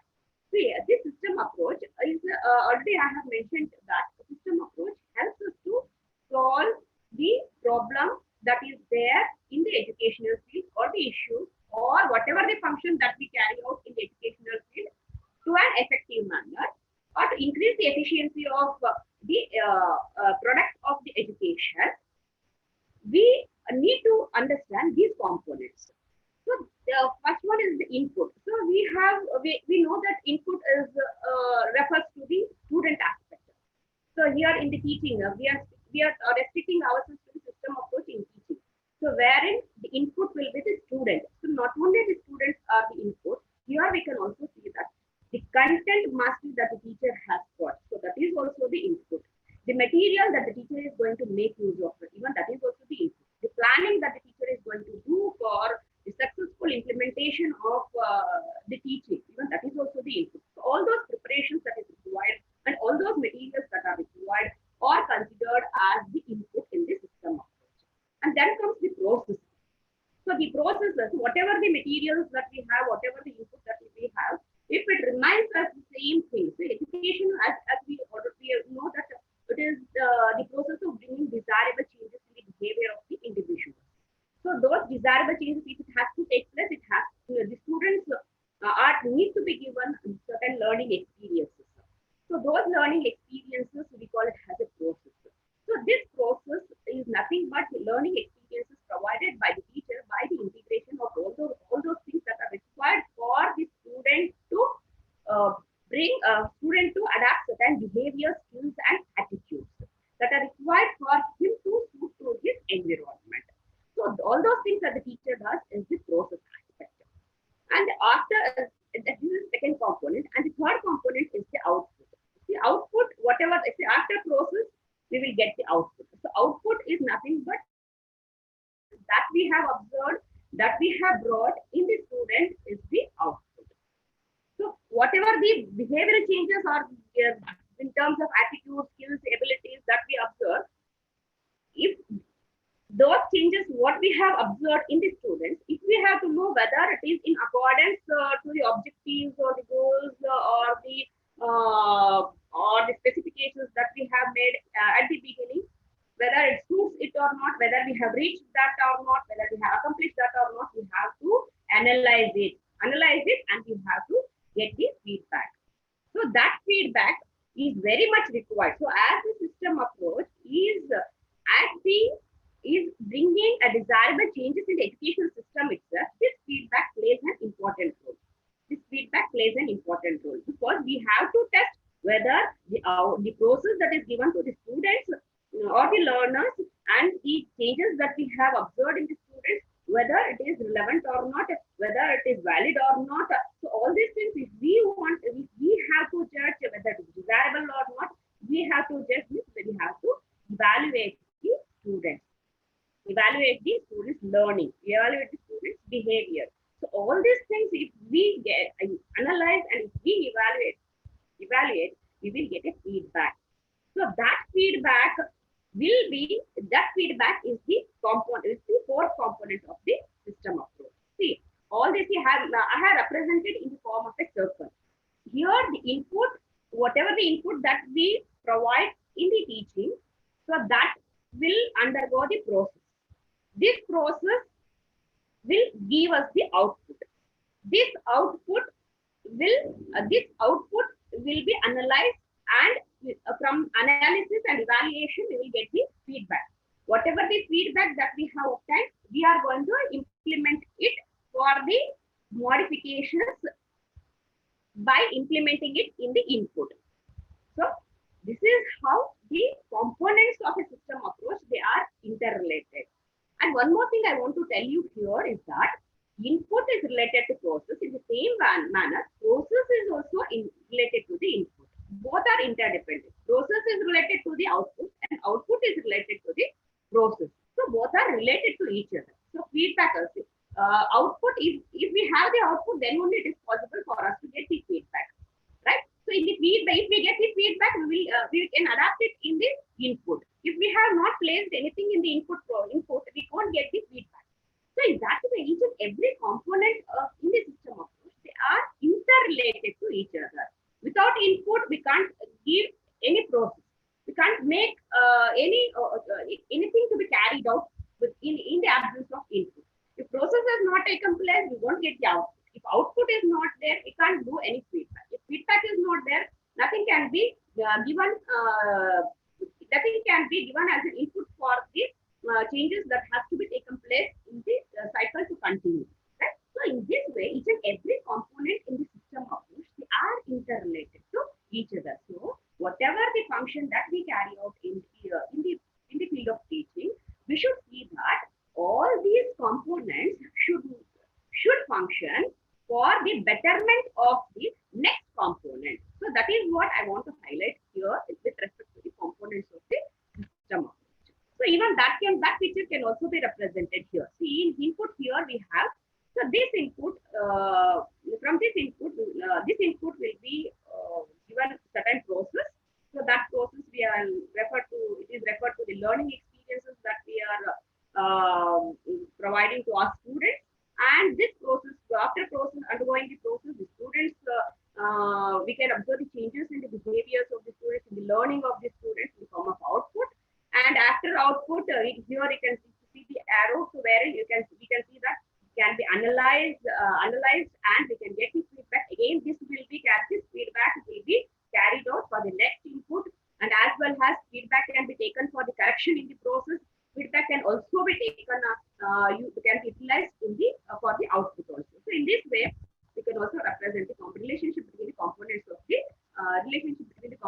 the system approach. Next, we shall move on to the phases or the steps of system approach to instructional system. The phases of we have three important phases in this system approach. So that is phase 1 is planning, and phase 2 is implementation, that is execution of instruction, and phase 3 is the evaluation of instruction. So system approach in the instructional system or in the teaching system takes place in three phases. One is planning, second one is execution, and the next one is evaluation. So in the planning, so these are the phases which have been given by Rob in 1974. So in the planning phase, that is the phase 1. In the planning phase, we have steps. So these steps reflects the planning phase of the instruction system approach. So at first, in first phase, what is that we are going to do in the system approach is that we are going to define the objectives. So what we as teachers we will do, we will first define the objectives of the purpose of our execution. So what we have to do, why we have to do. Defining object reflects why we have to do. So for every action to be carried out, there will be one or the other purpose. As teaching is an important task that has to be performed by the teacher, not only important, it is a responsible task that has to be functioned by the teacher. Before starting anything in front of the students or before giving any experience to the students, teachers have to focus upon why he is going to carry out that particular action or that particular process. So for that, he has to mentally prepare the purpose of executing this job or action. So that is what he has to be clearly define the purpose. That is necessary. He has to define the objective. After defining the objective, he has to see whether there is needed behavior for the students to learn the things that he has planned to give it to the students. Let me quote here. Let me want to give an example here. If a student, if I want my students to learn multiplication, the entering behavior is that he or she should possess the knowledge of tables, that is the knowledge of multiplication, that is the tables, as well as he should be in a position to do the addition. If I want my students to learn the division, then he should have the knowledge of multiplication tables as well as subtraction. So here, the entering behavior will be the knowledge of tables as well as the knowledge of addition and subtraction. If that is not there, I can't have the objective of teaching the students the multiplication or division. So, for this purpose, we have to assess the students whether they have that entry behavior or not. After assessing that, we have to specify the strategy. So, by adopting which strategy, is it possible for me to reach the objectives or attain the objectives that I have set for this particular teaching? So that the teachers have to do. So here they have to select the appropriate strategies, methodologies, whatever might be the methodologies or the techniques that he has to adapt in order to reach that objective, so or accomplish that objective. So that he has to specify.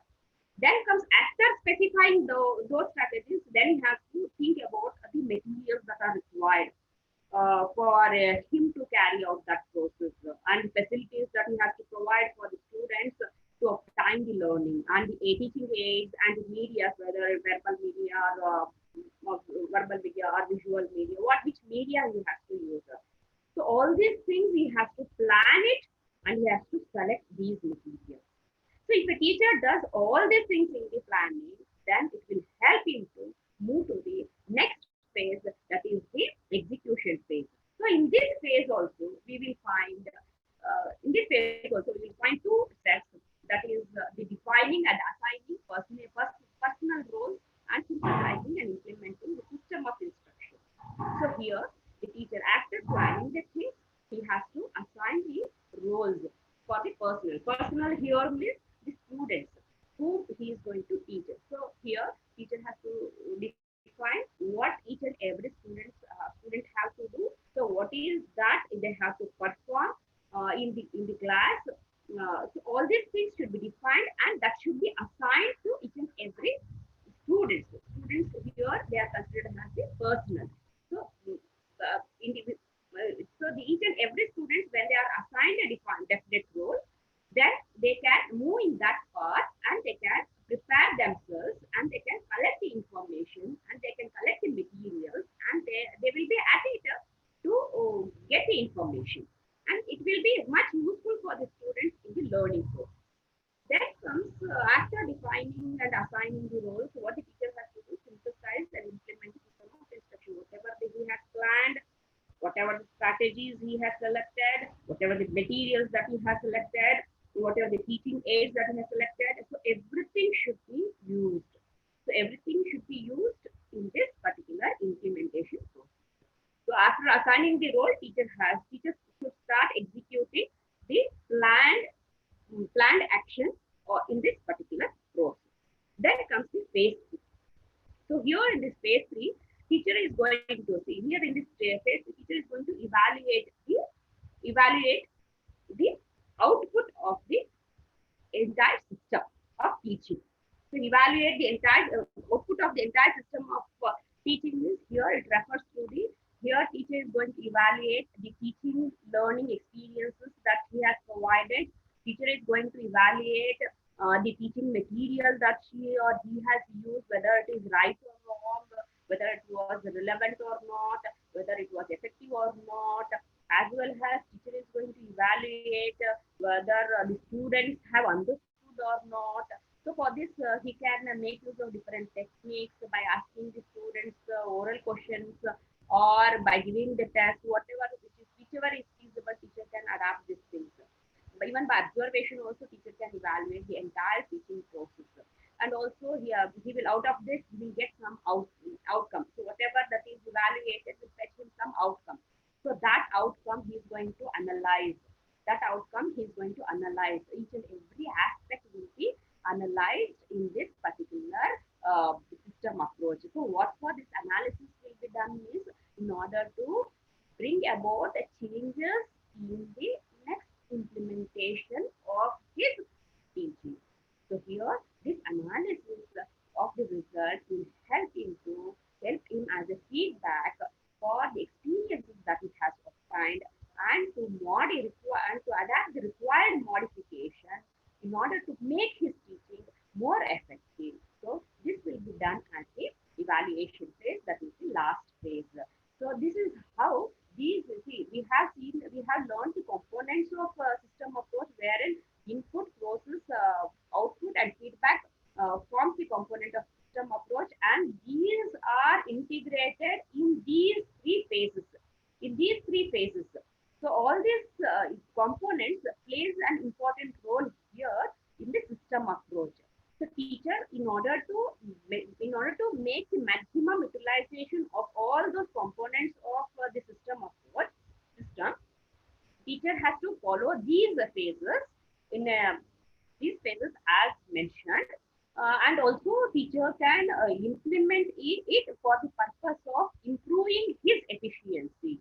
So all these phases, when it is performed by the teacher at every teaching, that it will make him to improve his teaching talent, as well as it will help him to progress in his teaching field. And moreover, not only his personal achievement, he will be contributing for the success of the entire educational system. As we know that education is the holistic system wherein we have subsystems, in that teaching is the main subsystem which is contributing for the success of the entire education system. Hence, teacher has to follow these phases for not only for his improvement but also for the improvement and progress in the educational field itself. Now we should move on to the characteristics of system approach. So what are the characteristics of the system approach that we follow?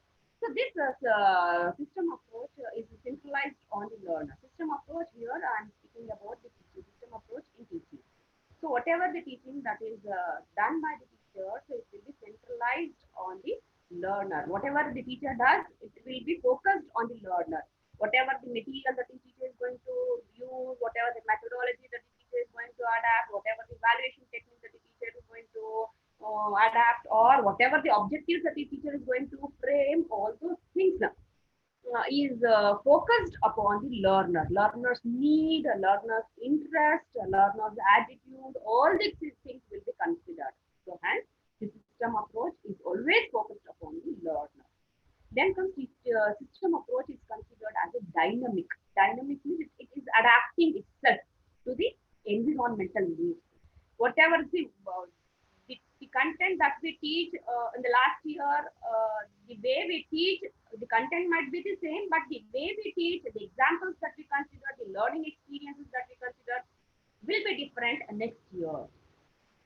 Because as we know that the society is dynamic, and the learners that we get as input will also change from year to year. So when they are changing, teachers should not remain stagnant or static. He should also be a dynamic individual, and whatever the methodology that she adapts, whatever the experiences that the teacher provides in his approach, everything should be adaptable according to the environment. Environment here refers to the learners, the objectives, whatever that changes accordingly, teacher has to modify it in order to reach the destined goal of the education. And the next characteristic of system approach is that they are interrelated. The system approach has got interrelated elements. Input, output, what we have seen, input process, output, and the feedback, all those are interrelated. They no doubt they function in a separate entity, but in order to function, carry out their function, they need the assistance, they need the help of the another component or the element. In that way, they are related to each other. That is why we say that all the elements or the components in the system approach, they are interrelated. Then comes the multi-dimensional system approach is multi-dimensional. So here we can we consider the psychological aspect as well as philosophical aspect. Whenever the system approach is used in the educational field, we not only focus upon the academical aspect, we also focus upon the psychological needs of the students as well as philosophical requirements for the inputs as well as the economical benefits of the process that we give it to the students. So all these are the different dimensions which will be collaborated for carrying out this approach in the educational field. Hence, the system approach in education is multi-dimensional. Then comes the system approach is an open system. See, this open system is used because whatever the process that takes place in educational field, it is not in seclusion. If for every aspect, for every action, and for every component and the element in the educational field, we have the influence of the external environment. We take the information, we collect the data, we collect the experience from the environment, we collect the needs of the environment. Accordingly, we will plan the interaction, we will plan the different elements, coordination between the different elements so that we can give the right output for the external environment. So this system, educational system or teaching system is open to the external environment and it interacts with it and it adapts according to the environment, because of which we have used the terminology open system. So system approach in the teaching is an open system. So here teacher considers the needs of the students, the requirements of the students. So here he has to take the consideration of all the aspects of the students, as well as teacher has to consider whether the teaching materials that he is going to use, whether it fits to the students or not, whether it is suitable to the students or not, whether it is the requirement of the day or not. So all these things the teacher has to consider. And accordingly, he has to plan and he has to execute, and accordingly, he can see the output. So that output, what he has expected, should be reflected in that output. So that can happen only when it is opened. So that is why this terminology is used. Then comes emphasizes on evaluation. So here, system approach will be successful only evaluation is done. So if we just give it an experience for the students, if we make the students to undergo certain process and if we leave it as it is without evaluating the things, then it will not fetch us more things. So evaluation, teaching always completes only after evaluation and getting the feedback from it. So that is why we say that evaluation is a part and parcel of the teaching. So what we are going to do the evaluation, whether we have the objectives that have been set, whether it has been reached or accomplished or not. So for that, we have to do the evaluation. So here system approach, because of this system approach emphasizes on evaluation aspect of the teaching. So every teacher, he should not end his class just by giving the learning experience. He has to evaluate whether whatever the objectives that he has set for this class, whether that was achieved, that has been achieved or not, by evaluating the performance of the students. that will give the feedback to us. This was the next characteristic of the system approach. So this feedback is very fast. I have used it fast feedback because see, if we what we have observed is we give text or examination to the students, and that will be evaluated after 2 to 3 days, and the feedback will be given if the feedback is given after 1 month or 2 months. So that the feedback will not be of any use for the students. By the time the feedback is given, the student might have forgotten what they have written, what they have got, what experience was given, everything will be forgotten by the students. Then that feedback will be of no use. So what the teacher has to do in this system approach, teacher has to evaluate the entire process of the teaching, and he has to give the feedback or get the feedback immediately after his execution. So that this feedback will not be a feedback for the students, even it is a feedback for the teacher to bring the modifications in his teaching. So it should be the system approach always focus upon this fast feedback, because as I have already mentioned, that system approach is needed for us to, we have to adapt this approach in order to resolve the problems or the issues that is there in the educational field, that is there in the teaching field, in order to bring changes for the purpose of reaching the goals that have been set for the education. If that has to be done, then we have to go for immediate feedback. So this has to be concentrated. Then comes the system approach is adaptive, as it is already mentioned in the open system, that whatever the requirement is there from the environment, as each and every component depends upon receives the necessity of the environment, receives the sources from the environment. Accordingly, it will act. So accordingly means all the components in the system approach, they will modify in such a way that it will be in a position to give the expected output for the entire system. So that is what we are going to learn in this characteristics of system. So all these characteristics of system approach are the characteristics or the points that are focused upon the teaching in the educational field. So this is what we are doing. Next is that question arises after doing all these things, why we have to adapt the system approach. So obviously this question will come to our mind. So in the system approach, every teacher should consider the teaching as an entire one system, and he has to adapt these steps that I have mentioned you earlier, and he has to view each and every component in such a way that they are integrated to each other. So for what purpose we have to do all these things? So that reflects about the advantages of the system. So why we have to do that? So because it improves the instructional system. So if we adapt, see, whatever the experience that we give, whatever the planning that we make, whatever the adaptation that we make, if we want to see whether it was relevant or not, whether it is valid or not, we are going to evaluate in the system. What for we are doing all these things in order to bring the improvement in the entire instructional system. What are the problems that we face, and whatever the hurdles that we face, if you want to reduce it or if you want to waive it off, then we have to adapt this system approach. So this will bring an improvement in the entire instructional system itself. And moreover, it will bring the efficiency in teaching, efficiency in adaptability, efficiency in giving the learning experiences to the students, efficiency in accomplishing the task, efficiency in the assignment of the goals. If we want to do all these things, then we need to adapt the system approach in our teaching. So we have to consider each and every component in this teaching as a system. Then only it is possible to get this efficiency. Then the system approach will help us in systematic planning. As we have already mentioned, the steps, phases, and the steps in each phases. So we can realize the thing that if we adapt those things in a systematic manner, then it is helpful for us to economize our time, energy, everything that comes to us.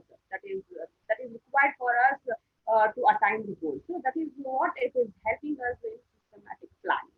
Then comes it improves our evaluation system. For every teaching, if we go on evaluating these things, then obviously it will help us to get new ideas of implementing the different ways and means and techniques of valuation. So thereby, this system approach will develop an idea, gives an idea of for the teachers to improve upon their evaluation system.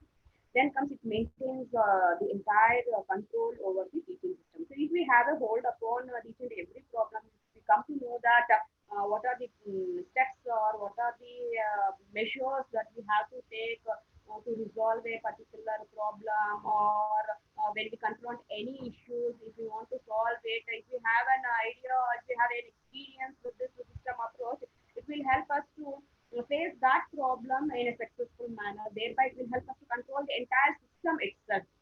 So that is what the advantage of system approach is. Then comes, it helps us for better training in teaching, in adaptability, in selecting the methodologies, in constructing the materials. So all these things will be improved by the teacher if he adapts the system approach.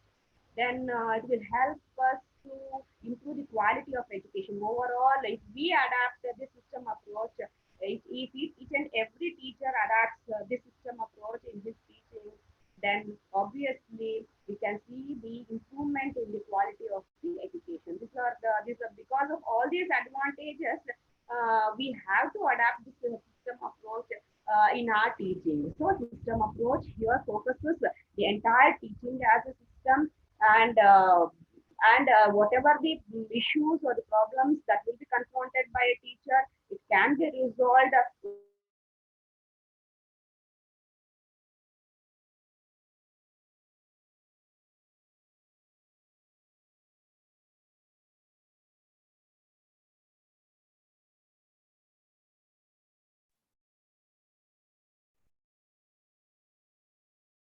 Yes, ma'am.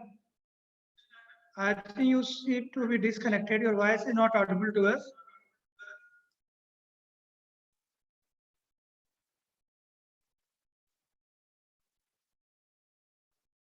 Hello. Ma'am, you are getting my voice?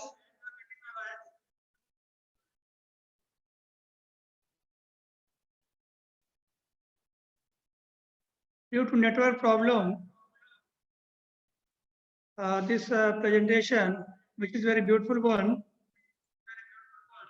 could not be proceeded successfully. Just get connected to us. It might be a temporary problem.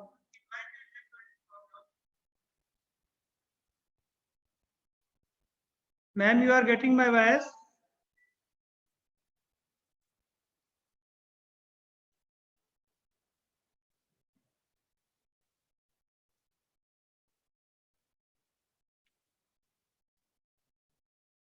I think due to network problem, ma'am has been unable to complete her presentation to us. Now, by taking the permission of organizing secretary, I would like to proceed further.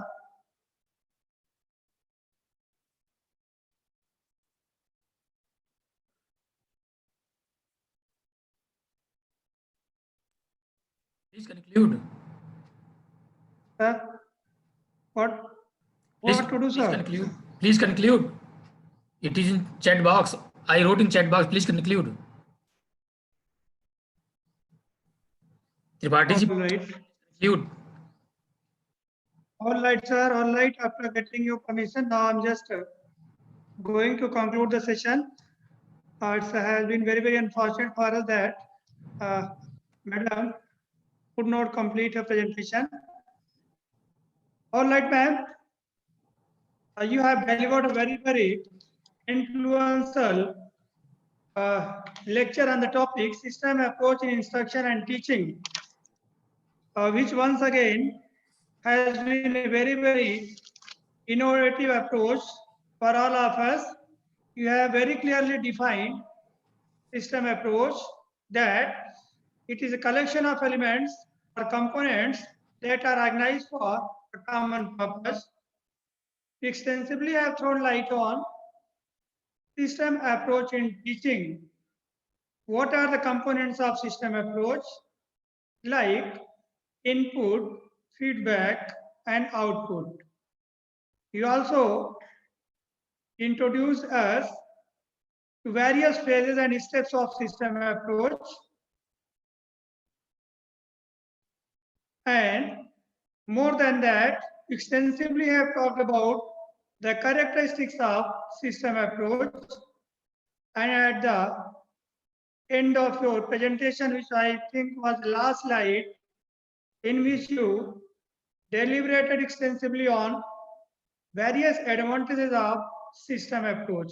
I think our participants definitely would have been benefited by this presentation of Professor Jyoti Vipan. We are highly thankful to Professor Jyoti Vipan for such a wonderful, illustrative, elaborative presentation to us. I thank you. Thank you so much, ma'am. Now moving ahead, we are just going to complete the last formality of thanking the guests. I think Jyoti ma'am, Jyoti Bipant now is connected to us. But ma'am, I had just concluded your session. We Yes, waited sir. for long. Yes, sir. Unfortunately, you could not get connected. So I have briefed your lecture. Okay, sir. Thank you, sir. Due to network It has problem, been very, very influential for such an influential deliberation to us. We have been benefited by your lecture. Very, very illustrative one has been your lecture. I humbly thank you. Thank you so much, ma'am. Thank you, sir. Thank you. Now, ma'am, you just get connected to us Yes, sir. because there has been the system of the question hour of 5 minutes. I just want to open the participants to raise their hands and to make any query if they want to make it. So, dear participants, you can raise your questions by unmuting yourself. Ma'am is connected to us. Is there anyone of you?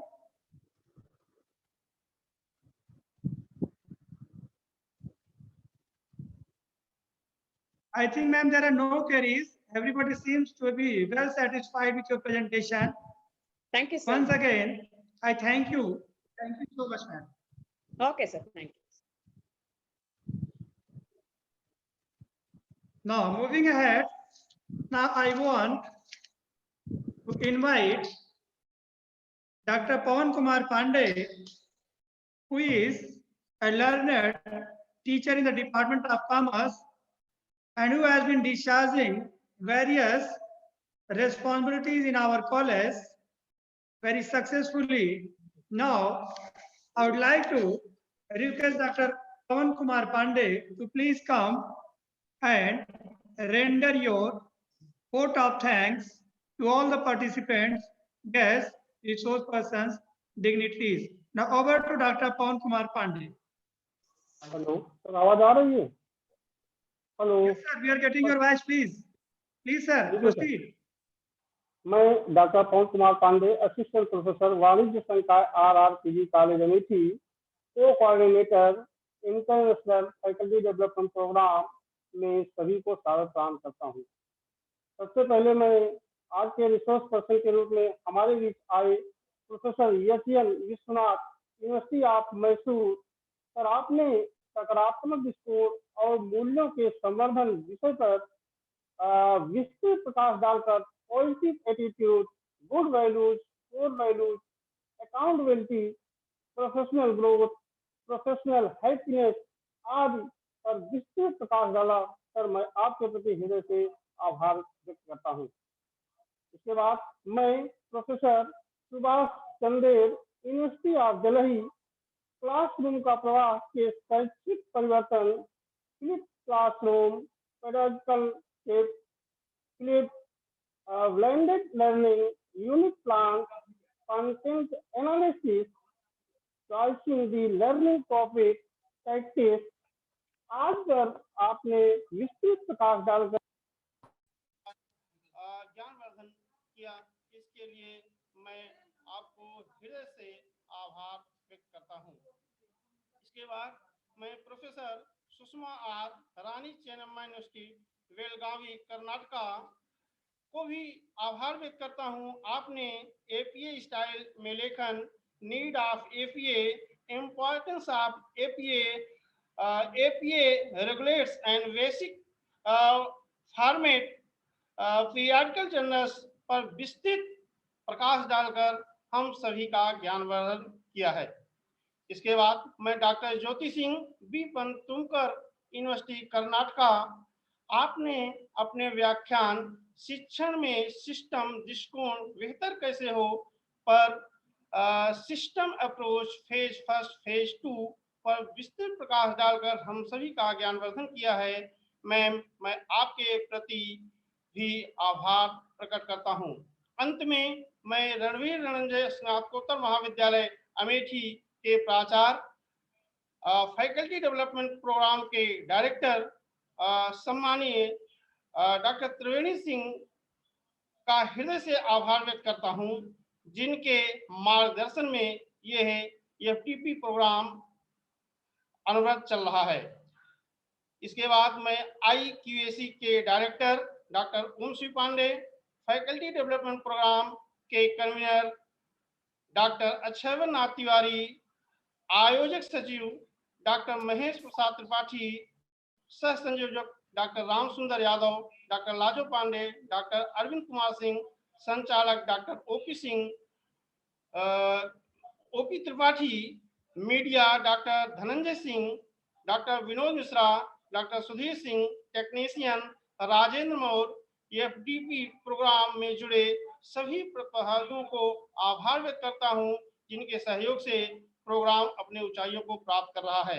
अंत में मैं महाविद्यालय के संरक्षक परम आदरणीय महाराज doctor Sanjay Singh, सचिव Shrimati doctor रानी अमिता सिंह को हृदय की असीम गहराइयों से आभार व्यक्त करता हूं, जिनकी प्रेरणा से महाविद्यालय में इस तरह के कार्यक्रम समय समय पर आयोजित होते रहते हैं।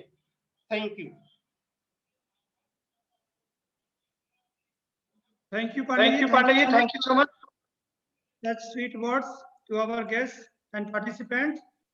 Now, before I just end the program today, I want to make an announcement once again, and this is a kind of humble request to all the participants. Before leaving the program, they are supposed to submit their attendance sheet so that it may be recorded to us. Now, once again, I want to tell you that tomorrow at sharp 10, we have to begin our session. There will be 2 sessions tomorrow, and we all know that tomorrow it will be the last day of the program. So just after having conducted 2 sessions, we will move towards the validity session. So thank you so much.